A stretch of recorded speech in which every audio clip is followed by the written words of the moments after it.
श्रीगुरुभ्यो नमः। सदाशिवसमारम्भाम् शङ्कराचार्यमध्यमाम् अस्मदाचार्यपर्यन्ताम् वन्दे गुरुपरम्पराम्। श्रुतिस्मृतिपुराणानाम् आलयम् करुणालयम् नमामि भगवत्पादम् शङ्करम् लोकशङ्करम्। शङ्कारूपेण मच्चित्तम् पङ्कीकृतमभूद्यया किङ्करीयस्य सामाया शङ्कराचार्यमाश्रये। प्रह्लादवरदो देवो यो नृसिंहः परो हरिः नृसिंहोपासकं नित्यं तं नृसिंहगुरुं भजे। श्री सच्चिदानंद शिवाभिनव्य नृसिंहभारित्यपितान् यतीन्द्रान् विद्यानिधीन् मन्त्रनिधीन् सदात्मनिष्ठान् भजे मानव शम्भुरूपान्। सदात्मध्याननिरतं विषयेभ्यः पराङ्मुखं नौमि शास्त्रेषु निष्णातं चन्द्रशेखर भारतीं विवेकिनं महाप्रज्ञं धैर्यौदार्यक्षमानिधिं सदाभिनवपूर्वं तं विद्यातीर्थगुरुं भजे। अज्ञानाञ्जाह्नवीतीर्थं विद्यातीर्थं विवेकिनां सर्वेषां सुखदं तीर्थं भारतीतीर्थमाश्रये। विद्याविनयसम्पन्नं वीतरागं विवेकिनं वन्दे वेदान्ततत्त्वज्ञं विदुशेखर भारतीं नमामि यामिनीनाथलेखालङ्कृतकुन्तलां भवानीं भवसन्तापनिर्वापणसुधानदीम्। नमः श्री शंकरानंद गुरुपादाम्बुजन्मने सविलास महामोहग्राहग्रासैक कर्मणे तत्पादाम्बुरुहद्वन्द्व सेवा निर्मल चेतसां सुखबोधाय तत्त्वस्य विवेकोऽयं विधीयते। ಸೊ ವಿದ್ಯಾರಣ್ಯರ ಅನುಭೂತಿ ಪ್ರಕಾಶ ಇದರಲ್ಲಿ ಮೈತ್ರಾಯಣಿ ಉಪನಿಷತ್ ಅಂತ ಒಂದಿದೆ. ಆ ಉಪನಿಷತ್ತಿನ ಒಂದು ವಿವರಣೆ ಇವರು ಕೊಡ್ತಾ ಇದ್ದಾರೆ. ಇದರಲ್ಲಿ ಒಬ್ಬ ರಾಜ, ಅವನಿಗೆ ಮುಮುಕ್ಷುವಾಗಿದ್ದಾನೆ, ತುಂಬಾ ತೀವ್ರ ಮುಮುಕ್ಷುವಾಗಿದ್ದಾನೆ. ಅವನು ಇವರ ಹತ್ರ ಒಬ್ಬರ ಆಚಾರ್ಯರ ಹತ್ರ ಹೋಗ್ತಾನೆ, ಅವ್ರ ಋಷಿಗಳವರು.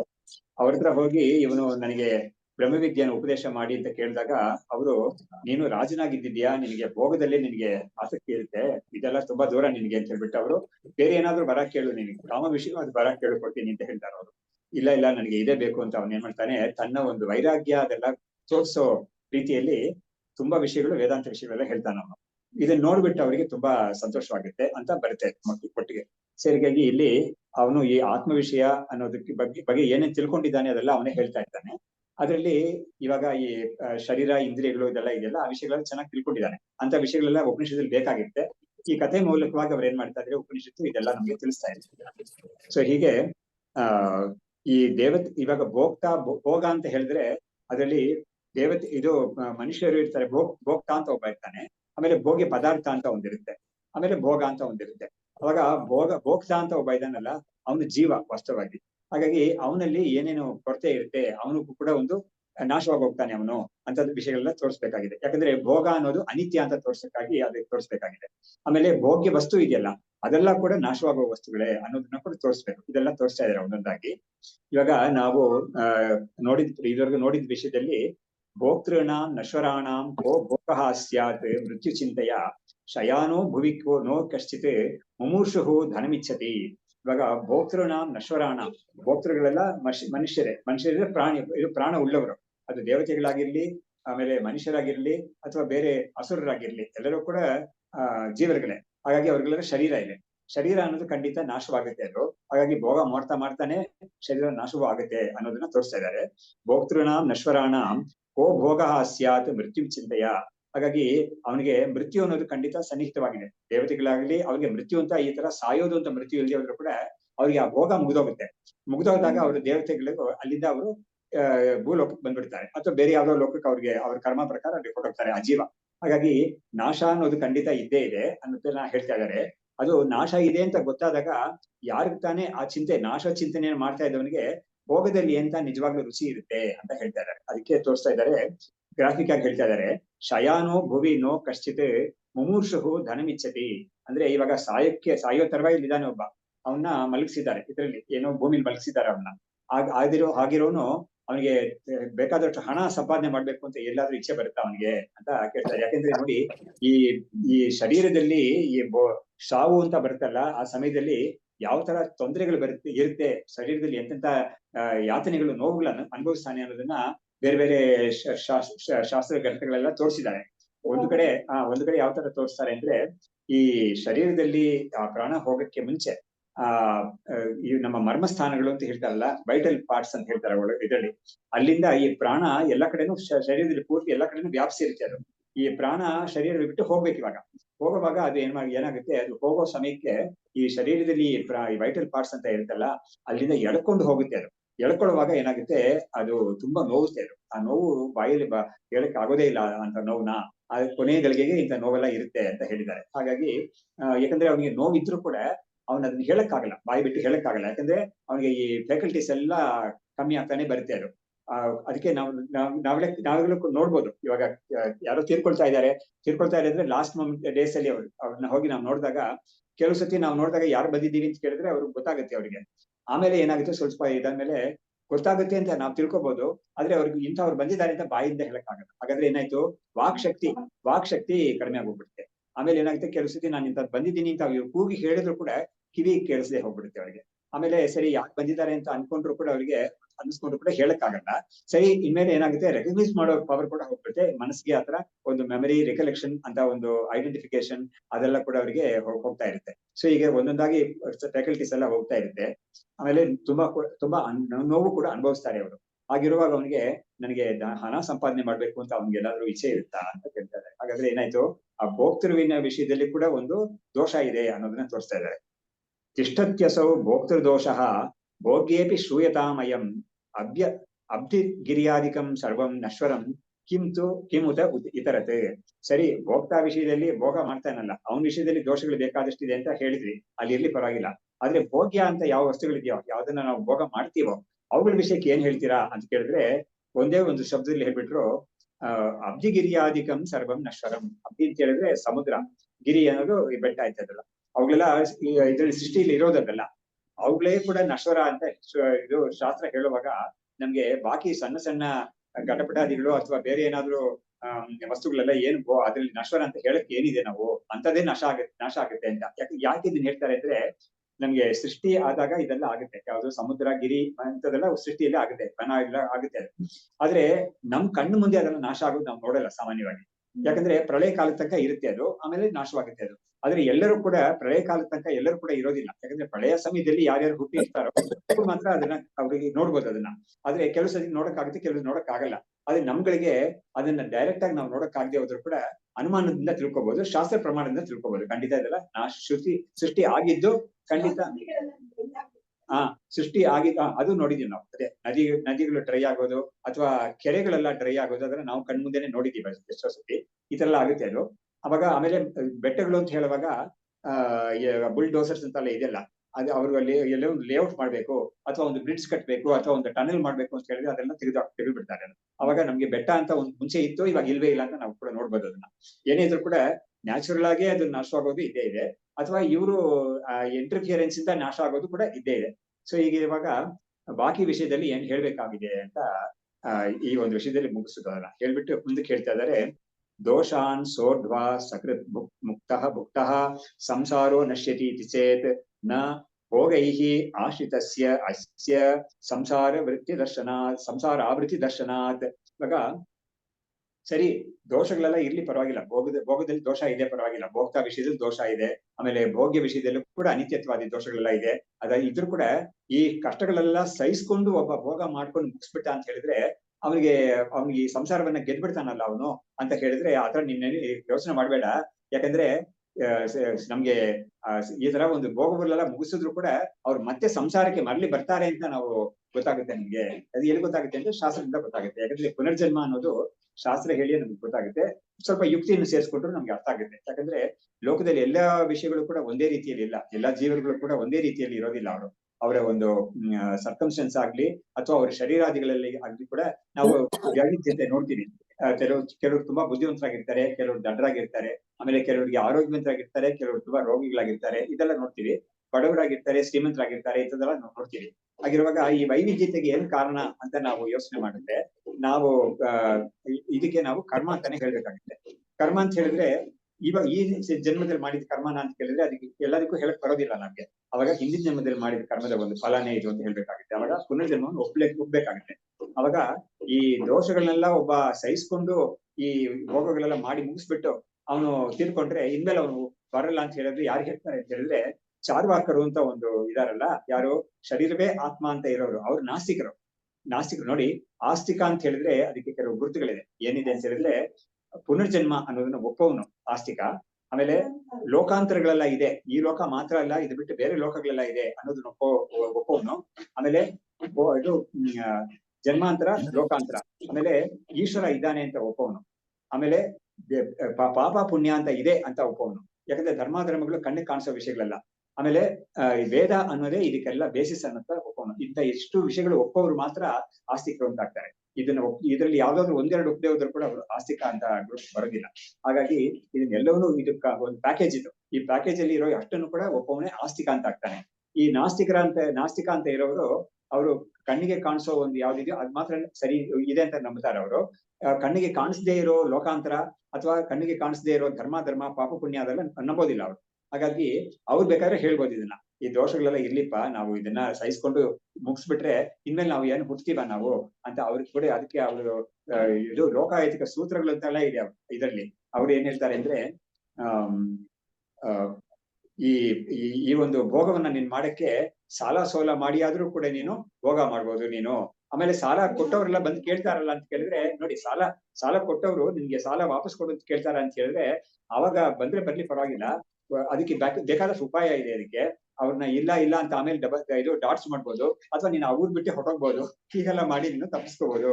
ಆಮೇಲೆ ಈ ಒಂದು ಪಾಪ ಮಾಡಕ್ಕೆಲ್ಲ ನೀನೇನು ಹಿಂಜರಿ ಬೇಡ, ಏನ್ ಬೇಕಾದ್ರೆ ಮಾಡಿ ನೀನು ಭೋಗವೆಲ್ಲ ಮಾಡ್ತಾ ಇರೋ.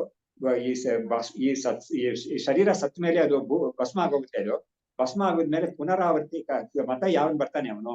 ನೀನು ಒಂದ್ಸತಿ ನಿನ್ ಶರೀರ ಹೋಗಿ ನೀನು ಭಸ್ಮ ಆಗೋದ್ರೆ ಅವ್ನು ನೀನೆಲ್ಲಿ ವಾಪಸ್ ಬರ್ತೀಯ ನೀನು, ಅದರಿಂದ ಏನು ಚಿಂತೆ ಇಲ್ಲ ನಿನ್ಗೆ ಅಂತೆಲ್ಲ ಅವ್ರು ಹೇಳೋರು. ಅದಕ್ಕೆ ಇವ್ರು ಹೇಳ್ತಾ ಇದ್ರೆ, ಅದನ್ನ ನಾವು ಒಪ್ಕೊಳಕ್ ಆಗೋದಿಲ್ಲ. ಭೋಗವನ್ನ ಆಶ್ರಿತವಾಗಿರೋ ಯಾವ ಒಂದು ಜೀವ ಅಂತ ಇದ್ದಾನೋ ಅವನು ಖಂಡಿತ ಹುಟ್ಟಾನೆ ಅವನು ಅಂತ ಅದು ನಮ್ಗೆ ಶಾಸ್ತ್ರದಿಂದ ಗೊತ್ತಾಗಿದೆ ನಿಮ್ಗೆ ಅಂತ ಅದನ್ನ ಹೇಳ್ತಾರೆ. ಆಮೇಲೆ ಭೋಗ ಕಾಲೇ ಕೃತಂ ಕರ್ಮ ಕುತೋ ಜನ್ಮ ದದಾತಿನೋ ಅಂಧಕೂಪಸ್ಥಿತೋ ಬೇಕಃ ಇವ ಅಹಂ ಸಂಸೃತಿಸ್ಥಿತಃ. ಹೀಗೆ ಭೋಗ ಕಾಲೇ ಕೃತಂ ಕರ್ಮ ಕುತೋ ಜನ್ಮ ದದಾತಿನೋ. ಇವಾಗ ಭೋಗ ಕಾಲದಲ್ಲಿ ಮಾಡಿರೋ ಕರ್ಮ ಅನ್ನೋದು ಯಾಕೆ ಜನ್ಮ ಕೊಡಲ್ಲ ಅಂತ ನೀನ್ ಹೇಳ್ತೀಯಾ? ಯಾಕಂದ್ರೆ ನೋಡಿ, ಯಾವುದೇ ಒಂದು ಕರ್ಮ ಮಾಡಿದ್ಬಿಟ್ಟು ಲಾಜಿಕಲ್ ಆಗಿ ಒಂದು ಕರ್ಮ ಮಾಡಿದ್ರೆ ಅದ್ರ ಫಲ ಬರ್ಬೇಕು ಅಂತ ಇದೆ. ಯಾಕಂದ್ರೆ ಒಬ್ಬ ಕರ್ಮ ಮಾಡೋನ್ ಕೂಡ ಅದ್ರ ಫಲ ನಿಮ್ಗೆ ಬರುತ್ತೆ ಅಂತ ಉದ್ದೇಶದಿಂದಲೇ ಮಾಡ್ತಾನ. ಹಾಗಿರುವಾಗ ಭೋಗ ಮಾಡ್ತಾ ಇರುವಾಗ ಏನೇನ್ ಕರ್ಮ ನೀನ್ ಮಾಡ್ತೀಯೋ ಅದಕ್ಕೆ ಖಂಡಿತ ಫಲ ಇದ್ದೇ ಇರುತ್ತೆ. ಅದು ಬರಲ್ಲ ಅಂತ ನಿನ್ ಹೇಗೆ ಹೇಳಕ್ಕಾಗುತ್ತೆ? ನಿಮ್ಗೆ ಬಂದೇ ಬರುತ್ತೆ ಅದು ಖಂಡಿತ. ಅದಕ್ಕೆ ಕೊನೆಯಲ್ಲಿ ಹೇಳ್ತಾ ಇದ್ದಾರೆ, ಅಂಧಕೂಪಸ್ಥಿತೋ ಬೇಕಃ ಇವ ಅಹಂ ಸಂಸ್ಕೃತಿ. ಅಂದ್ರೆ ಏನಾಯ್ತು, ಒಂದು ಬಾವಿಲಿ ಕಪ್ಪೆ ಗಿಪ್ಪೆ ಎಲ್ಲ ಇದ್ರೆ ಅದಕ್ಕೆ ಅದೇ ಸಂಸಾರ, ಅದೇ ಒಂದು ದೊಡ್ಡ ಪ್ರಪಂಚ ಅನ್ನೋದು ಅಷ್ಟೇನೆ ಅದಕ್ಕೆ. ಆತರ ನಾವುಗಳು ಕೂಡ ಸಂಸಾರದಲ್ಲಿ ಈ ತರ ಒಂದು ಒಂದು ಬಾವಿಲಿ ಇರೋ ತರ ಒಂದು ಜೀವಗಳಾಗಿ ನಾವ್ ಇರ್ತಾ ಇದ್ದೀವಿ. ಏನು ವ್ಯತ್ಯಾಸ ಏನು ಇಲ್ಲ. ಸಂಸಾರ ಕೂಪಪತಿತಂ ಅಸ್ಮಾತ್ ಉದ್ಧರ್ತುಂ ಅರ್ಹಸಿ ತ್ವಮೇವ ಗರಿಹಿ ಅಸ್ಮಾಕಂ ಅನ್ಯಾ ಕಾಪಿ ನ ವಿದ್ಯತೆ. ಹಾಗಾಗಿ ಇವನು ಹೇಳ್ತಾ ಇದ್ದಾನೆ, ಆ ಗುರುಗಳನ್ನ ನೋಡಿ ಹೇಳ್ತಾ ಇದ್ದಾನೆ, ನಾವು ಸಂಸಾರ ಕೂಪದಲ್ಲಿ ಬಿದ್ದಿರೋ ನಾವು ನಮಗೆ ಉದ್ಧಾರ ಮಾಡಕ್ಕೆ ನೀವು ಒಬ್ಬರೇ ಇದ್ದೀರಾ, ನೀವೇ ನಮ್ಮನ್ನ ಉದ್ಧಾರ ಮಾಡ್ಬೇಕು. ನಮಗಿಂತ ಬೇರೆ ಯಾರು ನಿಮ್ಗಿಂತ ಬೇರೆ ಯಾರು ಇಲ್ವೇ ಇಲ್ಲ ನಮ್ಗೆ ಗತಿ, ಅದರಿಂದ ನೀವೇ ನಮ್ಮನ್ನ ಕಾಪಾಡ್ಬೇಕು ಅಂತ ಇವನು ಅವ್ರಿಗೆ ಪ್ರಾರ್ಥನೆ ಮಾಡ್ಕೊಳ್ತಾನೆ. ಆ ಋಷಿಗಳ ಹತ್ರ ಇವನು ಪ್ರಾರ್ಥನೆ ಮಾಡ್ಕೊಳ್ತಾನೆ, ನಮ್ಮನ್ನ ಕಾಪಾಡೋದು ನೀವೊಬ್ರೇನೆ ಇರೋದು, ನಿಮ್ಗಿಂತ ಬೇರೆ ಯಾರು ಇಲ್ಲ ಅಂತ ಅವನು ಅವ್ರಿಗೆ ಶರಣಾಗ್ತಾನೆ. ಹೀಗೆ ಹೇಳಿದ್ಮೇಲೆ, ರಾಜ್ಞೋಸ್ಯ ತೀವ್ರ ವೈರಾಗ್ಯಂ ದೃಷ್ಟ್ವಾ ಮುಖ್ಯಾಧಿಕಾರಿತಾಂ ತಂ ಆಹ ಕೃತಕೃತ್ಯ ತ್ವಂ ಆತ್ಮಜ್ಞೋಸಿ ನ ಸಂಶಯ. ಇವಾಗ ಈ ರಾಜನ ಒಂದು ತೀವ್ರವಾದ ವೈರಾಗ್ಯವನ್ನ ನೋಡಿ ಇಷ್ಟೆಲ್ಲ ಇವನು ಹೇಳಿದ್ಮೇಲೆ ಇವನಿಗೆ ತುಂಬಾ ವೈರಾಗ್ಯ ಇದೆ, ತೀವ್ರ ವೈರಾಗ್ಯ ಇದೆ. ಇವನು ಖಂಡಿತ ಈ ಆತ್ಮಬೋಧ ವಿದ್ಯೆಗೆ ಅರ್ಹನಾಗಿದ್ದಾನೆ ಅಂತ ತಿಳಿದು ಗುರುಗಳು ಇವನ್ನ ಪ್ರಶಂಸೆ ಮಾಡ್ತಾರೆ. ಕೃತಕೃತ್ಯ ತ್ವಂ ಆತ್ಮಜ್ಞೋಸಿ ನ ಸಂಶಯ ಅಂತ ಇದು ಎಲ್ಲಾ ಕಡೆನೂ ಬರುತ್ತೆ. ವೀರಕೃಷ್ಣರಾಮಣಿ ಅಂತೆಲ್ಲ ಕೂಡ ಬರುತ್ತೆ ಅದು. ಇವನ್ನ ನೋಡಿ ಧನ್ಯ ನೀನು ವಿದ್ವನ್ ಅಂತೆಲ್ಲ ಹೇಳಿ ಅಲ್ಲೂ ಕೂಡ ಬರುತ್ತೆ ಅದು.